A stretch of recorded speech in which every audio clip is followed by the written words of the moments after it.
Pessoal, muito boa noite, muito boa noite. É um prazer, uma satisfação muito grande ter vocês aqui nesse momento, tá? Para a gente começar essa transmissão, que vai ser uma transmissão curta, né? 1h30, 1h40 no máximo aí, tá ok? Para a gente compartilhar e a gente trocar algumas ideias sobre essa questão que é tão recorrente, sobre a prevenção ao suicídio, tá certo? Sobre a prevenção ao suicídio. Então, eu vou compartilhar aqui rapidinho a aula com vocês. Vamos lá.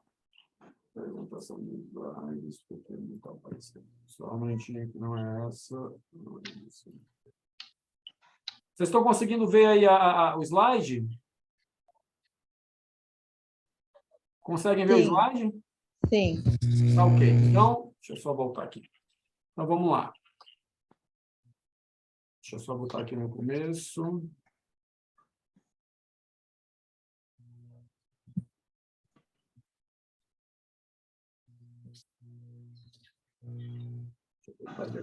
Deixa eu interromper o compartilhamento e botar de novo. Deixa eu botar ele de novo aqui. Compartilhar. Deixa eu botar ele aqui. Interromper compartilhamento. Eu sabia que ia dar um probleminha com ele, mas só um minutinho só. Deixa eu botar aqui lá e cópia deles. Ok. Deixa eu fechar isso aqui. Deixa eu fechar isso aqui.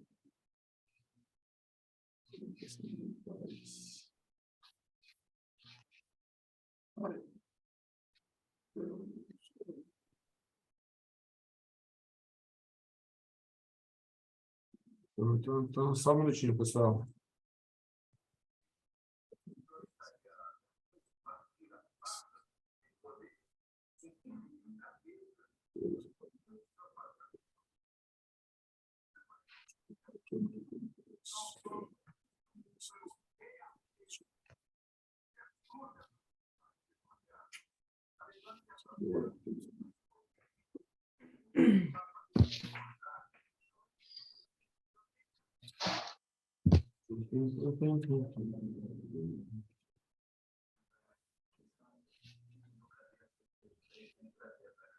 Eu ia botar aqui no começo, no motivo.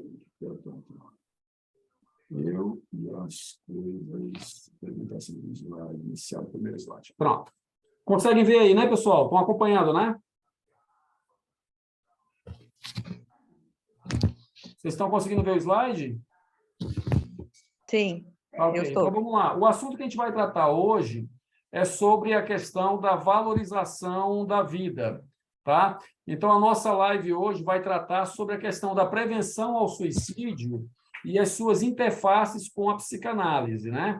Então, nós vamos passar pela questão do conceito de suicídio, pelos fatores de risco, a parte de tratamento, fatores de proteção, dados estatísticos no mundo e no Brasil, alguns mitos sobre o suicídio, as barreiras que existem, né, contra a prevenção, os fatores de proteção, a prevenção propriamente dita e os sinais de alertas verbais. Quando a gente terminar até esse item 10, tá, pessoal? Quando a gente terminar até esse item 10, nós vamos estar, a partir do item 11, fazendo a interface desses itens iniciais com a parte do tratamento propriamente dito, tá bom? Aí vai ser a interface com a psicanálise, né? Então, qual é o objetivo? Quais são os objetivos que nós temos a atingir com esse nosso encontro de hoje? Então, o objetivo é conhecer os fatores de risco e proteção, identificar os sinais de alerta, agir de forma preventiva e compreender o suicídio. Então, além todo esse arcabouço aí que nós estamos traçando para esse momento, o principal é a gente sair daqui com as informações adequadas, com a orientação mais precisa e com a priorização do cuidado e a importância que a gente tem que ter com a nossa saúde mental quando a gente tenta... Oi, está me ouvindo? Vocês estão ouvindo bem, pessoal? Sim. Oi, estão ouvindo? Então, né? Então, ok. Júlio, eu estou te escutando bem. Agora, os seus slides não apareceram para mim, não. Não estão aparecendo?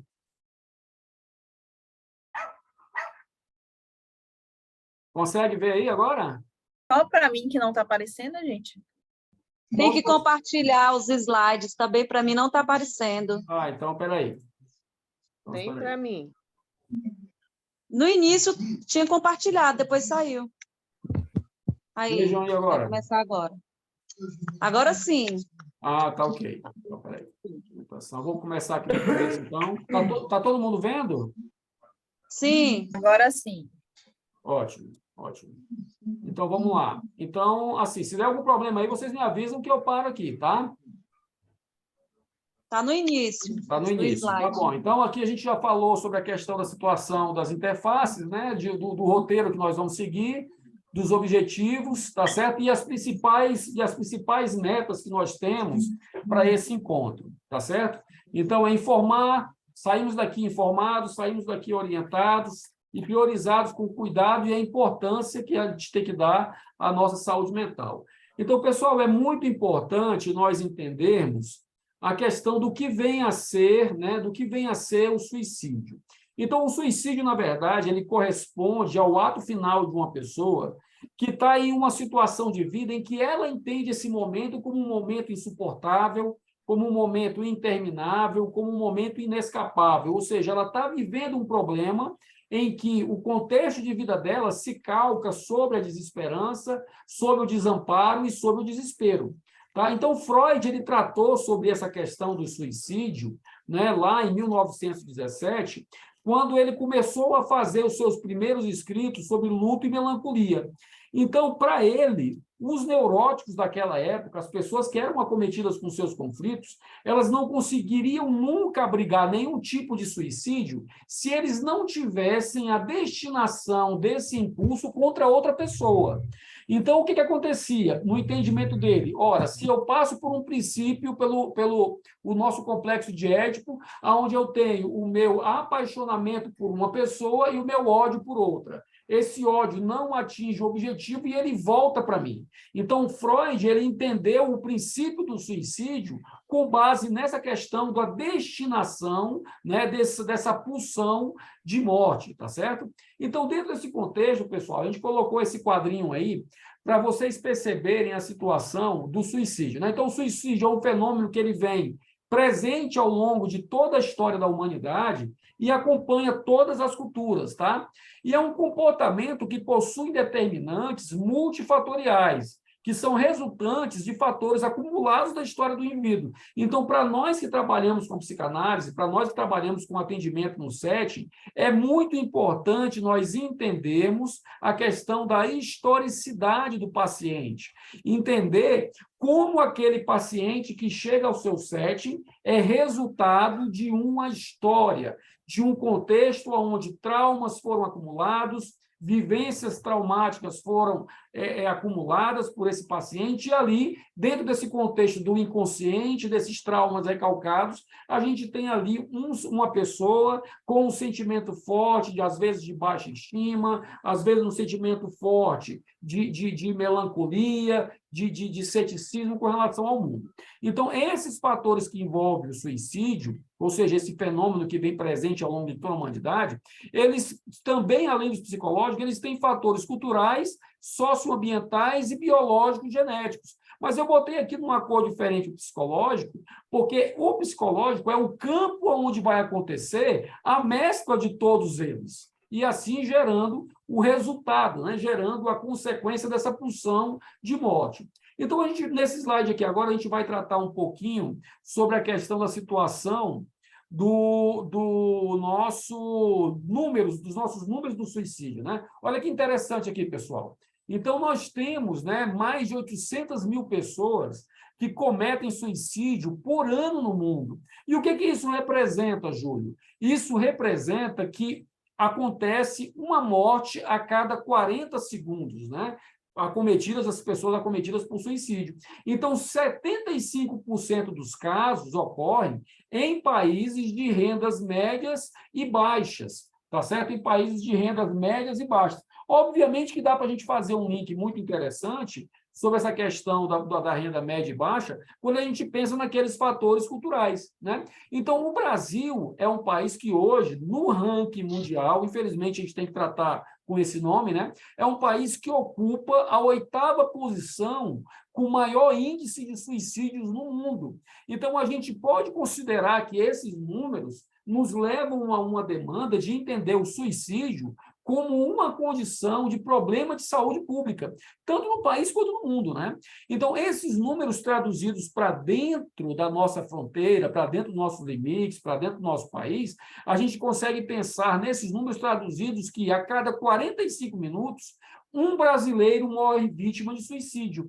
Então, essa taxa, pessoal, ela tem aumentado muito nos últimos 10 anos, principalmente entre os jovens do sexo masculino, entre 15 e 30 anos. Tá certo? Olha que dado aqui interessante. No Brasil, 11 mil pessoas tiram a própria vida por ano, em média. E ela se constitui hoje, a gente está aqui nessa parte dos números, né, do suicídio, como a 4ª maior causa de morte no nosso país. 65,6% dos óbitos nessa faixa etária, entre os 15 e os 29 anos, segundo a Organização Mundial da Saúde, são por causas externas, ou seja, violências e acidentes. Agora, é interessante a gente pensar que dentro dessa taxa de mortalidade, dentro do contexto do suicídio, nos homens, ela é a 3ª maior causa, e nas mulheres, a 8ª maior causa. E aqui a gente começa a fazer um paralelo aqui interessante, para a gente perceber, tá, okay, que os homens, apesar de serem os mais acometidos,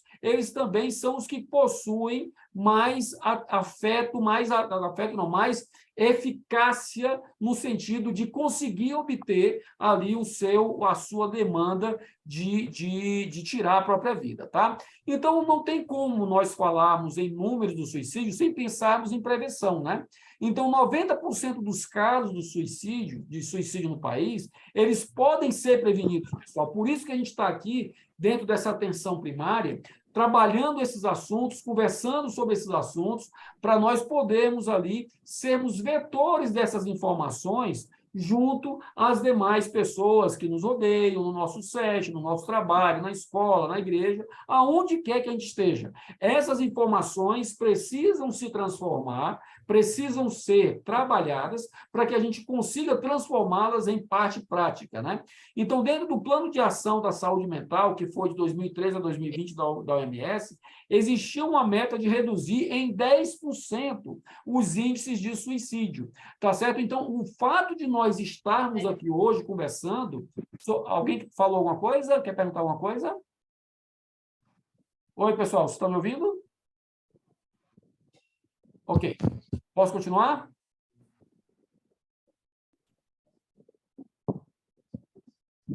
Posso continuar, pessoal? Alguém está com alguma dúvida? Quer perguntar alguma coisa? Alguém dá um oi aí no microfone. Tudo tranquilo, tudo Júlia, bem. pode Tranquilo, continuar. né? Tá bom, vamos lá. Oi? Pode continuar. Tá bom. Então, vamos lá. Então, dentro dessa questão dos nossos números do suicídio, a cada 40 segundos, pessoal, como nós falamos, alguém morre por suicídio no planeta, né? E aqui no país, a cada 45 minutos. Então, de cada suicídio, de 6 a 10 outras pessoas são diretamente impactadas. Mas como impactadas? São as pessoas que ficam, né? Ou seja, às vezes é o esposo ou a esposa, o filho, a filha, a mãe, o amigo, o parente, aquela pessoa mais próxima. Então, quando uma pessoa extermina a sua própria vida, de 6 a 10 pessoas ficam também acometidas com esse ato. Então, se a gente tiver uma sala de aula, né, em que nós tenhamos lá 30 alunos, 30 pessoas, 5 delas já passaram por essa questão do pensamento em já executar e já tirar a sua própria vida, tá? Então, quando a gente olha aqui esses dois gráficos, pessoal, olha só, ao longo da vida, nós temos aqui, de cada 100 habitantes, 17 pessoas já pensaram, já tiveram ideações suicidas. Dessas 17 pessoas, pessoal, 5 pessoas passaram, né, para o planejamento, ou seja, pensaram em como tirar a sua própria vida. Dessas 5 pessoas que passaram para a ideação, 3 pessoas, de fato, tentaram contra a sua própria vida, tentaram suicídio, e uma pessoa foi atendida em pronto-socorro, né? Ou seja, se a gente entender que dessas 3 aqui tentaram e uma foi atendida, né, pessoal, a gente começa a criar os números que vão nos mostrar a questão dos índices de morte. Então, para essa condição do suicídio, existem algumas barreiras de prevenção. Por exemplo, o medo e a vergonha de falar sobre o assunto é uma barreira que dificulta muito o trabalho de quem se predispõe a fazer a prevenção contra o suicídio. Uma outra coisa também que dificulta muito o trabalho nesse sentido preventivo é o desconhecimento e o preconceito com relação ao papel que o psicólogo, o psiquiatra, o psicanalista exercem diante dessa questão da situação da saúde mental. E o desconhecimento também dos sinais de alerta e dos fatores de risco. Então, essas barreiras de prevenção que nós citamos aqui são ações, coisas que estão no nosso dia a dia, que dificultam muito a questão da situação do trabalho de prevenção. E olha aqui que slide interessante, né? Eu fiz questão de colocar esse slide para mostrar aqui para vocês a questão de como existem mitos e verdades, né, no tocante à questão da situação do suicídio. Olha só, um mito, né? O suicídio acontece de repente sem aviso. Então, isso é um mito. O que é a verdade acerca desse assunto? Que as pessoas estão frequentemente dando ampla indicação de sua intenção. Um outro mito, que falar sobre o suicídio pode encorajar a pessoa a se matar. Isso é um mito. Qual que é a verdade acerca desse assunto? Que conversar abertamente sobre o suicídio ajuda a prevenção, pois alivia a angústia e o desespero. E olha só, no que pese à questão da verdade, né, a questão do falar, de conversar, alivia a angústia. E aqui a gente já tem um ponto interessante que nós vamos tratar lá na interface, quando nós estivermos falando da psicanálise propriamente dita, tá? Então, conversar é, sim, um ponto de alívio, é um ponto de uma válvula de escape que a gente pode usar dentro do contexto da prevenção do suicídio, tá? Outro mito aqui, ó, quem ameaça se matar só quer chamar atenção, isso é um mito. A maioria das pessoas, qual que é a verdade com relação a isso? Que a maioria das pessoas dá sinais, muda o comportamento e fala a respeito com amigos ou profissionais, né? Então, essa questão de que a pessoa só está querendo chamar atenção, que a gente ouve muito, não, essa pessoa não tem nada, essa menina não tem nada, isso é mito, né? Então, o que a gente tem de verdade disso é que essa pessoa realmente está dando sinais de que está realmente pensando, tendo ideações suicidas. Um outro mito aqui, ó, quem sobreviveu a uma tentativa do suicídio está fora de perigo, isso é um mito. Qual que é a verdade disso? Que um dos períodos mais críticos é quando a pessoa está melhorando da crise que motivou a tentativa ou ainda está no hospital. Então, essa condição de ter logo o pós-tentativa é um dos momentos mais críticos e mais sensíveis, tá ok? Para quem tentou uma primeira vez aí o suicídio.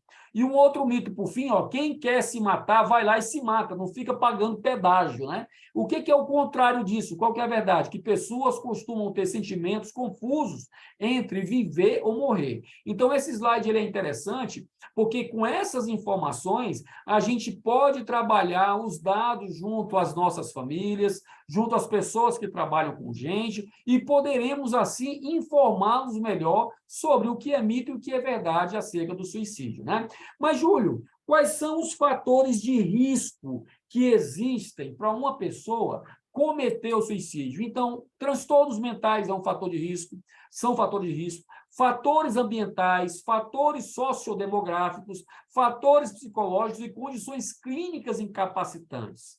Agora, observem aqui, pessoal, que desses fatores de risco citados, os principais riscos para o suicídio são exatamente essa historicidade, ou seja, essas tentativas pré-existentes, como nós citamos anteriormente, e a própria condição do acometimento em transtorno mental. Então, isso daqui eu faço questão de deixar bem enfatizado, que a tentativa prévia, quando você já parte para uma condição de tentar exterminar a sua vida, se o paciente conseguir sobreviver a essa tentativa, ele vai ter de 5 a 6 vezes mais chances de tentar novamente esse acometimento. Tá certo? Então, como a gente está falando aqui de fatores de risco, pessoal, vamos falar aqui dos aspectos sociais, né?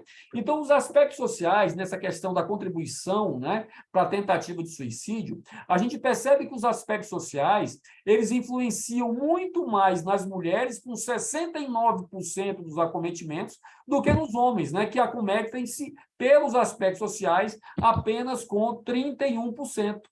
Quando a gente vê ainda, né, a questão da situação de homens que morrem mais por suicídio, a gente vê aqui, ó, que os homens têm mais efetividade, eles tentam menos, mas conseguem mais resultados no intento de tirar a sua própria vida. E já as mulheres morrem menos, né? Então, a taxa de mortalidade entre os homens é 3,6 vezes maior do que a das mulheres. É importante a gente frisar aqui, ó, quem tenta mais? A mulher. Quem tenta menos? O homem. Desses que tentam menos, eles conseguem ter mais resultados de morte do que as mulheres. Vamos dar um exemplo aqui clássico, né? Você tem lá 10 homens e 10 mulheres, tá? Desses 10 homens, 5 homens vão tentar e 8 mulheres vão tentar. Estou dando um exemplo aqui, tá bom? Então, desses 5 homens, 3 morrem. Das mulheres, das 8, 2 morrem.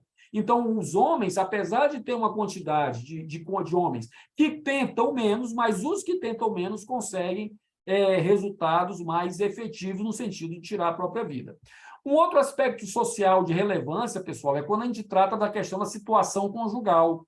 As pessoas que são solteiras atualmente possuem uma taxa de mortalidade maior do que aqueles que são casados ou têm uma união estável. Olha que interessante.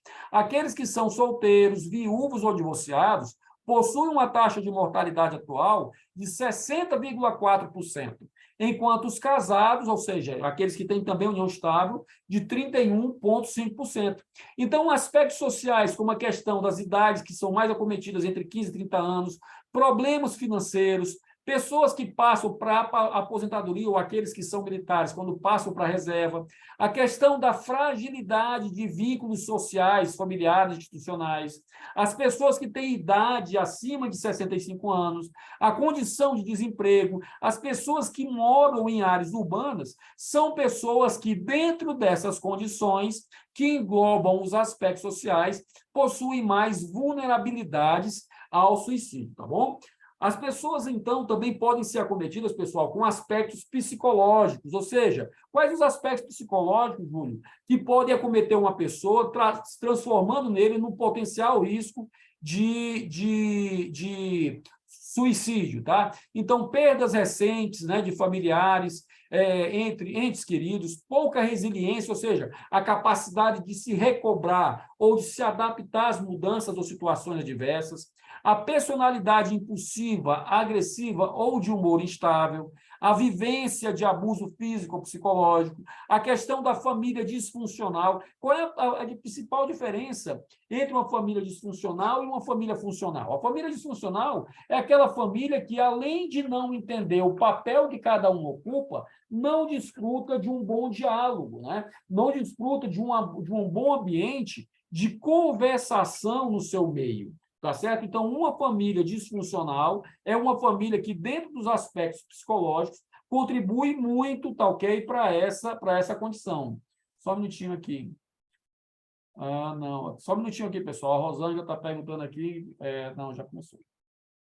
Já começou. Tá certo, pessoal? Então, a questão dos aspectos psicológicos, né?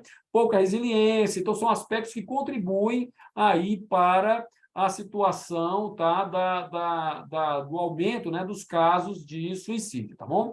A questão das doenças mentais, tá? A questão das doenças mentais. Então, as doenças mentais, as principais são a depressão, o transtorno bipolar, tá certo? Os transtornos psiquiátricos relacionados ao uso de álcool e outras substâncias, e o transtorno de personalidade e esquizofrenia. Então, esses transtornos, essas doenças mentais, assim como aqueles outros que nós vimos ali nos aspectos psicológicos e nos aspectos sociais, são exatamente também fatores que contribuem, tá certo, pessoal, para o acometimento linkado ao suicídio. Tá certo? Então, é muito importante a gente ir decifrando e ir anotando essa questão das demandas de cada grupo de fatores de risco, tá?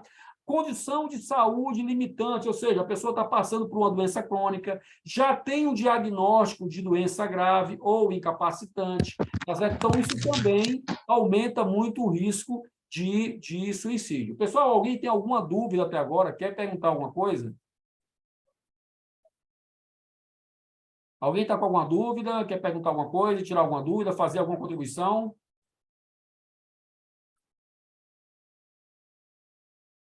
Ok. Só um minutinho. Então, dentro da questão dos transtornos mentais, né, dentro da questão dos transtornos mentais, a gente observa aqui, pessoal, que os transtornos mentais de maior acometimento, que contribuem para a questão do suicídio, os transtornos mentais do humor são os que possuem maiores incidências, tá certo? Então, mais de 90% dos casos de suicídio relacionados a algum transtorno mental contribui e muito para a questão da situação do acometimento do suicídio, tá? Então, a depressão, dentro desse contexto do transtorno mental, ela é muito prevalente, né? E varia entre 6 a 8% da população que terá um episódio depressivo durante o período de um ano. A depressão, ela tende a ser crônica e recorrente, e ela acomete 25% das mulheres e 10 a 12% dos homens. Então, dentro desse percentual, os homens terão menos episódios depressivos ao longo da vida. E a depressão é a segunda maior causa incapacitante do mundo, tá certo? Que tem gerado aí a questão dessa contribuição para o suicídio. A doença mental que está mais associada pela sua autoprevalência como um fator de contribuição, tá certo, ao suicídio. Eu vou passar um vídeo aqui rapidinho para vocês entenderem como essa questão da depressão interfere e influencia e favorece ao surgimento do suicídio, tá bom? Vou interromper aqui bem rapidinho e vou colocar a outra. Deixa eu ver aqui. Ok. Deixa eu compartilhar aqui. Compartilhar. Só um minutinho. Vou colocar um vídeo aqui para vocês verem, que eu achei bem interessante, que fala bem dessa condição, tá?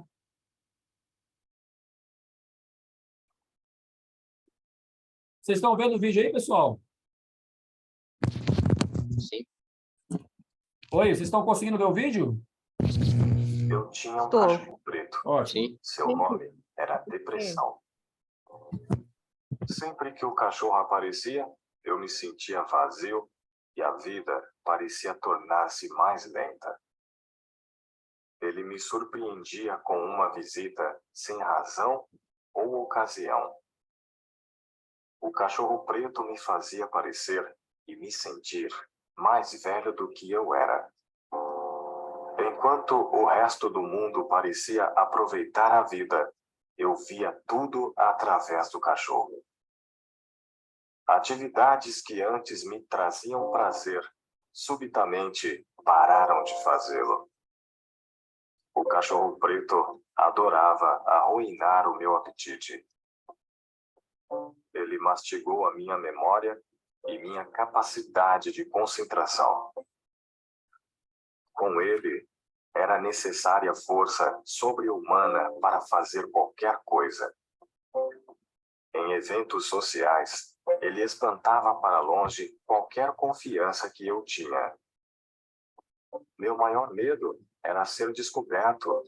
Eu me preocupava que as pessoas iriam me julgar. Por causa da vergonha e do estigma do cachorro, eu estava sempre preocupado em ser descoberto. Então, investi vastas quantidades de energia para escondê-lo. Manter uma mentira emocional é exaustivo. O cachorro podia me fazer pensar e dizer coisas negativas. Ele podia me deixar irritado e de difícil convívio. Ele tomava o meu amor e enterrava a minha intimidade. Ele adorava me acordar com pensamentos negativos e repetitivos.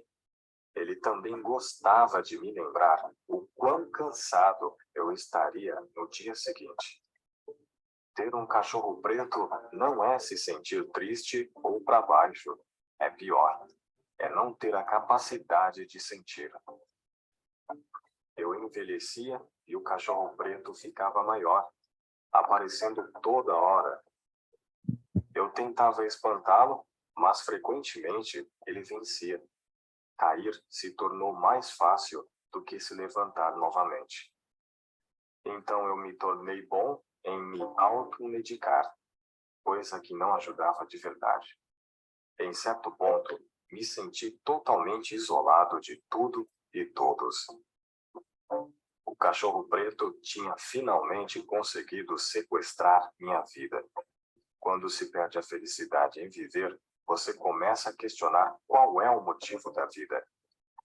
Foi quando eu procurei ajuda profissional, meu primeiro passo para me recuperar e dar uma reviravolta em minha vida. Descobri que não importa quem você é. O cachorro preto afeta milhões de pessoas. Todos podem ser afetados por ele.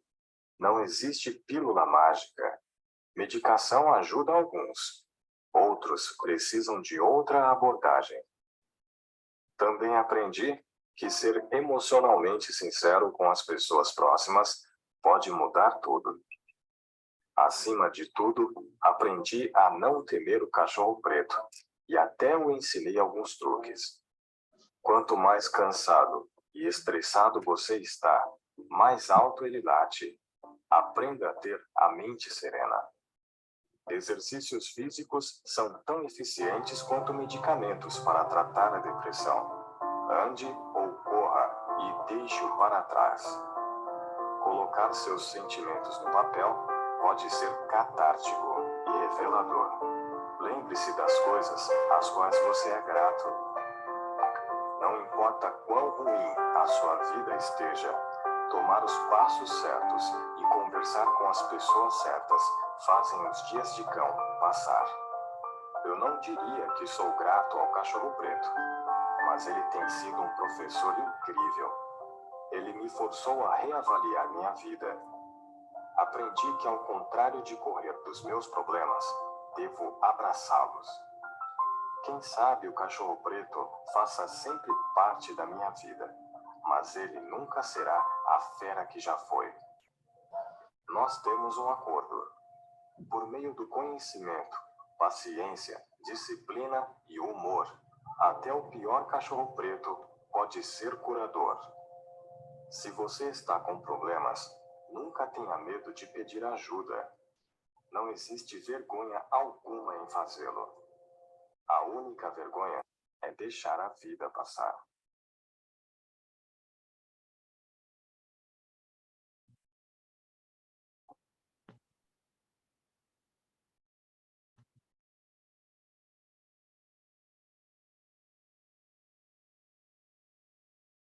Então, pessoal, esse foi um vídeo que eu achei bem interessante para a gente passar, que trata exatamente sobre a questão da situação de como a depressão, né? Como a depressão atua, né, no nosso meio e como ela se constitui aí em um acometimento, um transtorno mental potente, influenciador, né? Um potente influenciador do suicídio. Pergunta aí, vocês conseguem retomar e conseguem ver os slides novamente? Sim. Está todo mundo vendo os slides? Posso continuar, né? Sim, Pode. pode Ok. continuar. Obrigado, pessoal. Então, olha só, quais são os principais sintomas da depressão, Júlio? Como é que eu consigo perceber quando a pessoa está com depressão, né? Então, a mente da pessoa fica numa condição de dificuldade de concentração, né? Ela entra numa condição de falta de memória, de pensamentos de morte ou suicídio, que é exatamente o acometimento que nos leva, via depressão, para o extermínio da própria vida. E os sentimentos que rodeiam essa pessoa com depressão? A tristeza, a culpa, o vazio interior, o pessimismo, a ansiedade e a desesperança. Então, nós vamos tratar sobre esses sentimentos e sobre a maneira pela qual a mente processa esses sentimentos lá na segunda parte da nossa live, que vai ser na interface com a psicanálise, tá? O comportamento, Júlio, como é que eu consigo perceber pelo comportamento que uma pessoa está com depressão. Então, ela perde o interesse em atividades que para ela antes eram prazerosas, incluindo aí o sexo, ela passa a ficar mais inquieta, ela fica irritável e tem uma tendência ao isolamento. E isso também reflete no corpo, né? O corpo, ele reverbera com insônia, ou excesso de sono, com falta de energia, com fadiga, tá ok? E alteração de apetite e perda de peso. Então, é interessante a gente ter essa noção aqui sobre a questão dos sintomas, para a gente não confundir, pessoal, depressão com tristeza. Uma coisa é um momento de vida, um momento difícil que está se passando, a outra coisa é a depressão. Então, quais são as principais diferenças entre um e outro? Olha só, a tristeza, enquanto a tristeza ela é passageira, ela dura horas ou no máximo dias, a depressão ela se marca, né, por ser mais duradoura, tendo aí um período de existência de semanas, meses ou até anos, tá? Enquanto a tristeza é um sentimento normal do ser humano, a depressão, ao contrário dessa normalidade, é tida como uma doença, uma patologia mental diagnosticada por psiquiatra, tá? Então, a depressão ela já está intitulada, já está relacionada no nosso DSM-5. A tristeza, no momento em que a tristeza se caracteriza por uma reação comum diante dos problemas da vida, na depressão não é necessário existir nenhum fator externo, como na tristeza, para que ela aconteça. Então, você pode estar em uma situação de vida e, de repente, entrar em depressão. Enquanto a tristeza não altera o sono, não altera o apetite, nem provoca sintomas, a depressão faz exatamente o contrário. Ela altera o corpo da pessoa, dando exatamente sono, apetite e dores que são difusas. A tristeza, pessoal, ela não afeta a performance no trabalho. A depressão afeta a capacidade do trabalho. A tristeza, ela não afeta as relações interpessoais. A depressão prejudica as relações interpessoais. Então, é muito importante nós entendermos a divisão desse quadro, que é para a gente não fazer a confusão entre uma coisa e outra. Né? Júlia, será que esse momento que eu estou vivendo, eu estou depressiva? Será que eu estou agora passando por uma depressão profunda? Ou será que eu estou vivendo um momento, tá ok, de tristeza diante de um problema da vida? Então, essas marcas principais, elas nos dão bons balizadores que nos apontam aí para a condição de se termos uma tristeza ou uma depressão. Quando a gente pensa na questão da situação do transtorno mental causado pelo uso de álcool e outras substâncias, é uma outra coisa também que a gente não pode esquecer. Por quê? Porque é a segunda doença mental mais associada ao suicídio após o transtorno do humor, são os vícios, tá? Então, de 5 a 10% das pessoas que são dependentes de álcool, elas tendem ao suicídio porque passa por uma gradação de uso dessas substâncias. Boa parte das pessoas que cometem os suicídios e das tentativas de suicídio foram precedidas, tá certo, pessoal? Pela ingestão de álcool ou por alguma outra mistura ou combinação com outras drogas, tá? Então, essas pessoas que cometem o suicídio, essas pessoas que chegam na condição, às vezes, de alcoólatras, começam a beber em idade muito precoce e bebem intensamente. Então, se hoje você na sua casa, hoje você na sua família, você tem uma pessoa que está enveredando por esse caminho do excesso com relação ao consumo da bebida alcoólica, em uma idade muito jovem, a gente tem que ficar com bastante atenção com isso, porque isso pode levar a uma viabilidade maior emocional para se ter e ser acometido pela depressão, tá? Então, esse uso ostensivo e precoce de outras substâncias, como as drogas injetáveis, cocaína, as drogas, né, inaláveis, ali fumáveis, como a maconha, né, o haxixe, o crack e todas essas outras drogas, essa combinação também é uma combinação perigosíssima para o acometimento do suicídio. Júlio, e como é que se dá essa questão do tratamento? Então, o tratamento ideal, pessoal, é aquele tratamento que, quando necessário, possui a combinação entre a psicoterapia e a psiquiatria. Então, aquele tratamento que é fincado em apenas ou seja, somente na medicação ou somente na psicoterapia, ele tende a ter e a requerer um complemento. Júlio, quer dizer que se eu estou fazendo análise, eu preciso passar para o psiquiatra? Não. Júlio, quer dizer que se eu estou passando por um psiquiatra, eu preciso passar por uma análise? Não. Depende de como cada profissional dessas duas áreas vai entender a condição emocional e psíquica do paciente. Então, você pode receber no seu set de atendimento, na sua clínica, um paciente que precisa de um equilíbrio químico para poder fazer o seu tratamento analítico, para poder elaborar melhor, para poder ressignificar melhor. Então, essa condição, pessoal, da combinação entre as duas, sempre é uma combinação que é muito bem-vinda, né? Júlio, nós falamos dos fatores de risco, falamos da questão da situação dos fatores sociais, dos fatores mentais, mas nós temos algum fator de proteção? Sim, pessoal, nós temos fatores de proteção. Quais são os principais fatores que protegem aí a questão da situação do acometimento ao suicídio? Nós temos um ambiente de um trabalho saudável, ou seja, a pessoa está trabalhando em um ambiente saudável, a pessoa ter uma autoestima elevada, ter uma capacidade de expressar sentimentos e manejar emoções. Olha que coisa interessante. Uma pessoa que não se expressa, uma pessoa que não consegue lidar com as suas emoções, ela fica isenta, ela fica sem esse fator de proteção. Daí, quando a gente vê essa questão dessa capacidade de expressar, a gente vê a importância que a psicoterapia que nós vimos anteriormente tem. Quando eu estabeleço vínculos saudáveis também, pessoal, são fatores de proteção, é um fator de proteção que me ajuda muito, me ajuda a não entrar nessa condição dessa ideação suicida, né? A existência de um projeto de vida, então uma pessoa que não é desejante. Por isso que lá na interface com a psicanálise, a gente vai falar sobre a questão do extermínio da função desejante do sujeito.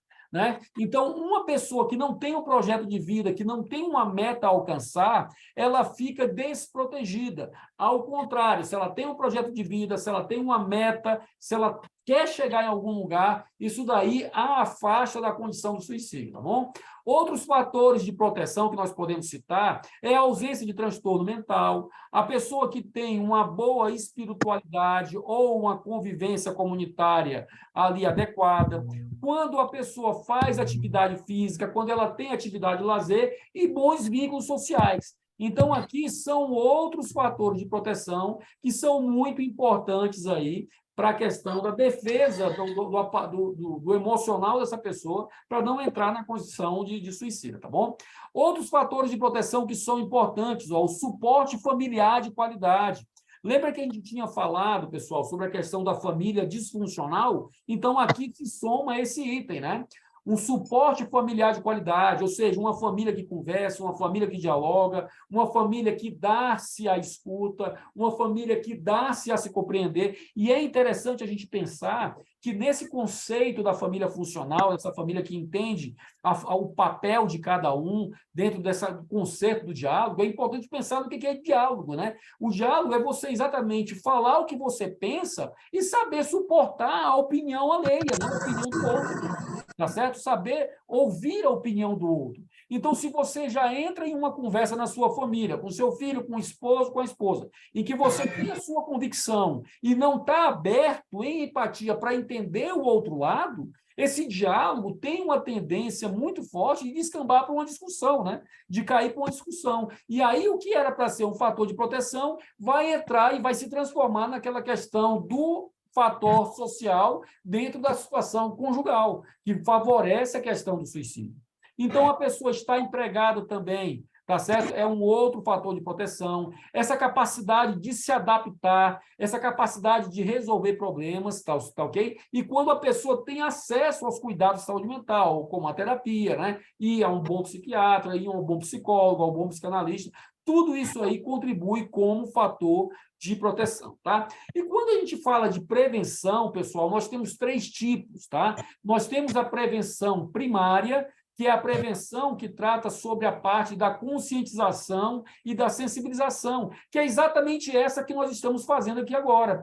Ou por que essa é uma prevenção primária? porque é uma prevenção em que a gente está tendo ali ação de comando, ação de liderança em todos os níveis, no sentido da orientação, da coordenação, do acompanhamento e do controle das pessoas que são subordinadas a gente no nosso trabalho ou aquelas pessoas que estão dentro do nosso convívio familiar. Então, quando eu desenvolvo aqui, no caso das Forças Armadas, né, atividades militares, quando eu participo de atividades sociais e religiosas que estimulam a integração e o companheirismo, isso daí favorece muito a prevenção. Em contrapartida, pessoal, a prevenção secundária, ela já passa por um outro contexto. Eu tenho aqui a condição do monitoramento. O que é a prevenção secundária, Júlio? Ela sai daquela condição da orientação e eu já percebo que aquele paciente, eu já percebo que aquele filho, que aquele primo, que aquele colega de trabalho está com uma conversa diferente, está com atitudes diferentes. Então, eu passo a monitorar, eu passo a identificar quais são as pessoas que são potenciais suicidas. E isso daí remonta a uma demanda de nós levarmos essas pessoas para uma avaliação psicológica, né, e psiquiátrica, se for necessário. Então, é muito importante que a gente consiga identificar em que estágio essas pessoas que nos rodeiam estão, em que estágio elas estão, a fim de poder dar uma ajuda no sentido de encaminhá-la a um profissional. Então, esse tratamento, esse acompanhamento que visa impedir ou dificultar as tentativas de suicídio, descrevem uma prevenção secundária. Quando eu falo de prevenção terciária, eu estou falando do atendimento médico e psicossocial propriamente dito, de urgência ou de emergência, para aqueles que são sobreviventes e dependentes. Eu estou falando de uma prevenção que traz a questão da restrição ao acesso a meios letais. E quando a gente lembra dos casos de Freud, né? Freud, quando atendia suas pacientes, a Ana O foi uma delas, a Catarina foi outra, a MC Lucier foi outra, né? Quando Freud atendia suas pacientes, e a Dora também, quando ele atendia esses pacientes e ele percebia que havia uma característica, uma marca de tensão suicida, ele tirava a paciente daquele ambiente, ele apartava a paciente de tudo aquilo que pudesse ser usado como instrumento para extermínio da própria vida.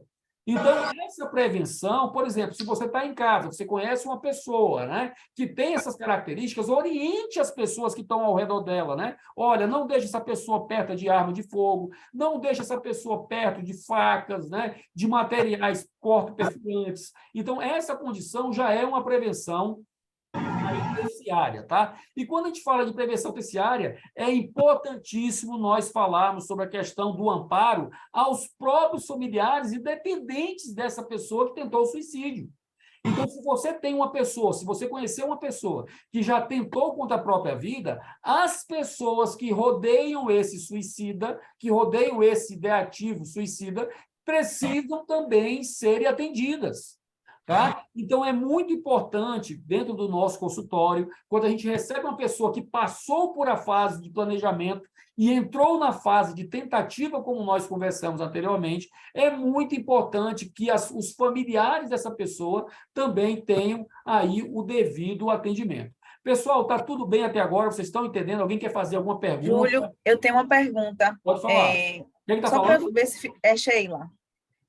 Só para ver se ficou claro para mim, entre a secundária e a terciária. A Certo. secundária seria uma pessoa com ideação, digamos assim, e a terciária seria em relação a alguém que já tentou efetivamente alguma coisa, mesmo que não tenha morrido. Vamos lá. A prevenção secundária, a gente está falando da ação de alguém que não é o suicida para o suicida, né? Então, olha só, dentro desse contexto, a secundária é a ação, por exemplo, você tem aí uma pessoa no seu trabalho, vamos voltar aqui para a primária, tá? Você tem aí uma pessoa no seu trabalho que você está percebendo que ela está com um comportamento estranho, que ela está com um comportamento diferente. Então, você que não é o suicida, você que está de fora, vai executar uma prevenção secundária. Por quê? Porque ele já teve as palestras na primária, ele já teve a orientação do grupo familiar, ele já teve a orientação lá no trabalho, né, de palestras que está acontecendo no trabalho, mas as características permaneceram. Então, na prevenção secundária, sai dessa questão da orientação e a prevenção de quem executa de fora para dentro do suicida vai com o monitoramento. Então, é importante pensar que essa primária, secundária e terciária, ela não diz respeito ao suicida, mas ela diz respeito àquele que promove a prevenção. Entendeu, Sheila? Oi, Entendi, Sheila. Júlia. Entendi, é porque eu acho que tem algum microfone aberto aí, está fazendo um barulho bem estranho. Deixa eu ver aqui. Deixa eu ver aqui, chat, como é que eu posso fazer aqui? Microfone, tá o microfone da Liliane, do Odaí. Odaí, você pode fechar seu microfone, por favor, meu amigo? Pronto, tá ok. Pronto, agora fechou. Tá certo? Então, conseguiu entender, Sheila, a questão da divisão, da separação? Na secundária, eu faço o monitoramento, né? Eu estou fazendo a prevenção, né? Eu estou fazendo monitoramento, eu estou identificando os casos principais. Na terciária, já é uma prevenção para depois do caso da pessoa ter se acometido com o suicídio. Ele já tentou e sobreviveu, entendeu? Na terciária, o paciente ele tentou se matar, mas ele não conseguiu efetividade. Lembra que a gente tinha falado aqui dos homens e das mulheres? Né? Então, ele tentou o acometimento, ele tentou se matar, não conseguiu se matar, e agora eu vou fazer uma prevenção em cima dessa pessoa. Conseguiu entender, Sheila? Consegui, sim, Júlia. Ficou claro, obrigada. Ok. Então, vamos lá. Então, pessoal, como é que a gente não deve fazer? Como eu não devo me portar quando eu estou lidando com uma pessoa que tem ideação suicida? Então, primeiro, é muito comum a gente ver pessoas que interrompem essas pessoas quando elas estão falando. Então, a gente não deve fazer isso. A gente não deve ficar chocado ou muito emocionado com a fala da pessoa que está nesse estado. A gente não deve dizer, né, que você está ocupado e que não tem tempo para ela. A gente deve tratar a pessoa de maneira que o coloca numa posição de inferioridade, é uma outra coisa também que a gente não deve fazer. Nós não devemos fazer comentários invasivos, não devemos fazer perguntas indiscretas, né? Por que isso tudo é importante? Porque o problema da comunicação, muitas das vezes, a gente está com o sentido de querer educar, de querer ensinar aquela pessoa que está querendo tirar a própria vida, e isso não deve ser feito. Né? Então, é muito importante a gente prestar atenção nesse quadrinho, de como eu não devo proceder com uma pessoa que está com ideação suicida. Tá? E como é que eu devo agir, Júlio? Naquele anterior, você falou como eu não devo fazer. E como é que eu devo fazer? Então, primeiro, a gente precisa levar a sério os comentários ou as ameaças que cada pessoa dessa faz. Eu preciso escutar e tentar ajudar essa pessoa encontrando alguma forma de auxílio. Eu preciso enfatizar que o suicídio nunca será uma possibilidade de resolução dos seus problemas. Só que a gente vai fazer uma interface lá com a psicanálise, que muitas vezes a gente dá uma solução que não é a dele, não surte um efeito dentro do processo psicoterápico. E a gente vai tratar isso daqui a pouco, tá? A gente precisa ouvir com cordialidade, eu preciso tratar com respeito, eu preciso ter empatia. O que é ter empatia? Eu me colocar no lugar dessa pessoa que sofre. E eu preciso, principalmente, né, tratar as informações dessa pessoa com sigilo, tá? Então, esse aí é um slide que fala exatamente sobre a questão de como nós devemos agir. Uma outra coisa que é muito importante também, pessoal, é nós pensarmos na intensificação das redes de apoio, né? Das redes de apoio. Olha lá, eu tô numa situação de uma questão de uma prevenção, tá certo? De uma prevenção secundária, tá? Eu estou percebendo que aquela pessoa está ali, ele já não está mais, já passou pela fase da orientação, ele já tem as informações, mas ele está com as atitudes, né, procurando faca, procurando canivete, coisas para se matar. Então, o que eu devo fazer? Eu devo intensificar as redes de apoio, falar com esses familiares, falar com os colegas, falar com os amigos e compartilhar a sua percepção que você está tendo acerca dessa pessoa. A gente deve buscar encaminhar essa pessoa para uma avaliação de um profissional especializado e, nessa condição, se tiver um risco alto de suicídio, procurar um serviço de emergência.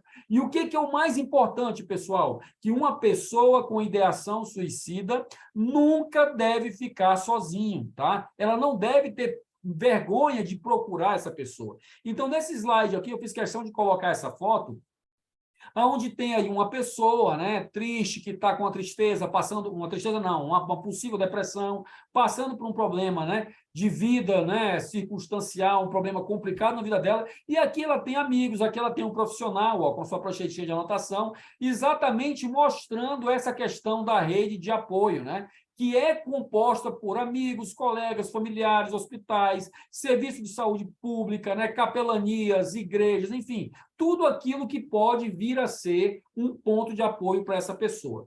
Júlio, mas como é que eu devo me comunicar com pessoas que estão nessa condição? Então, o primeiro passo, pessoal, é a gente ouvir atentamente e nós ficarmos calmos, né? Nós precisamos entender os sentimentos dessa pessoa. Nós precisamos dar mensagens não verbais de aceitação e respeito. O que é uma mensagem não verbal? É aquela mensagem de expressão corporal, né? Quando eu balanço a cabeça, eu digo para ela assim, caramba, eu estou aqui com você, pode contar comigo, né? A questão de expressar respeito pelas opiniões e pelos valores dessa pessoa é uma outra forma muito importante de nos comunicarmos.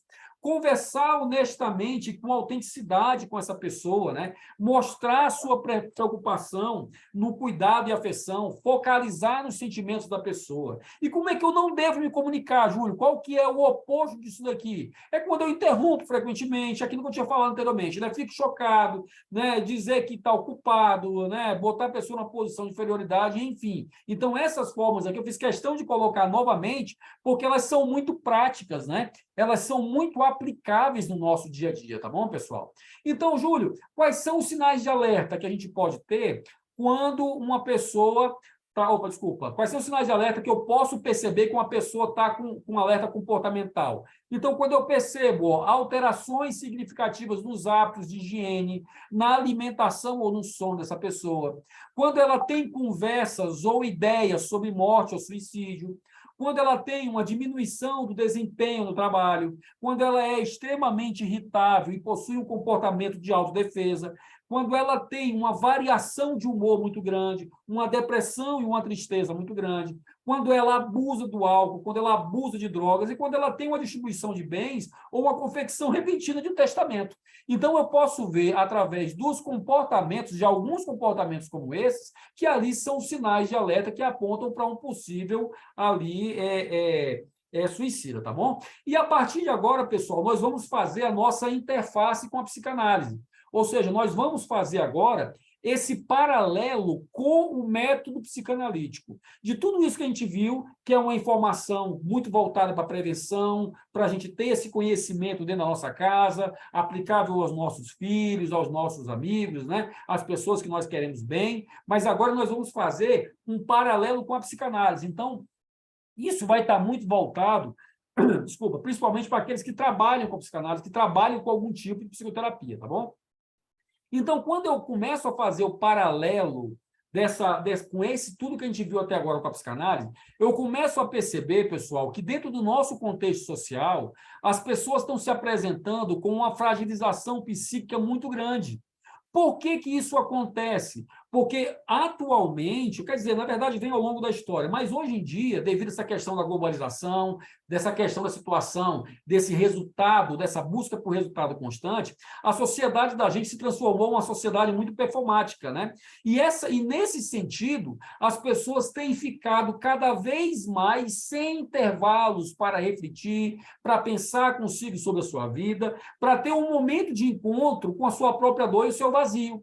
Então, essas conexões ilimitadas, a priorização de atendimentos de desejos desordenados na busca de objetos pulsionais, tem feito com que as pessoas entrem em uma condição de fragilização psíquica. Então, a nossa sociedade, ali composta por seus indivíduos, por seus integrantes, por seus cidadãos, ela está fragilizada psiquicamente. E quando a gente pensa nesse contexto, o que entra como um substituto, como uma espécie de remédio para essa fragilidade? É exatamente o consumo, né? Então, o consumo, ele entra, eu estou dando um exemplo apenas, né? Ele entra nessa tentativa de obturar essa angústia, de obturar essa tristeza, de fazer cessar, né, essa questão desse acometimento. Mas cabe aqui ressaltar que não tem nada de errado em a pessoa querer consumir, em querer comprar, em querer ter os seus bens materiais.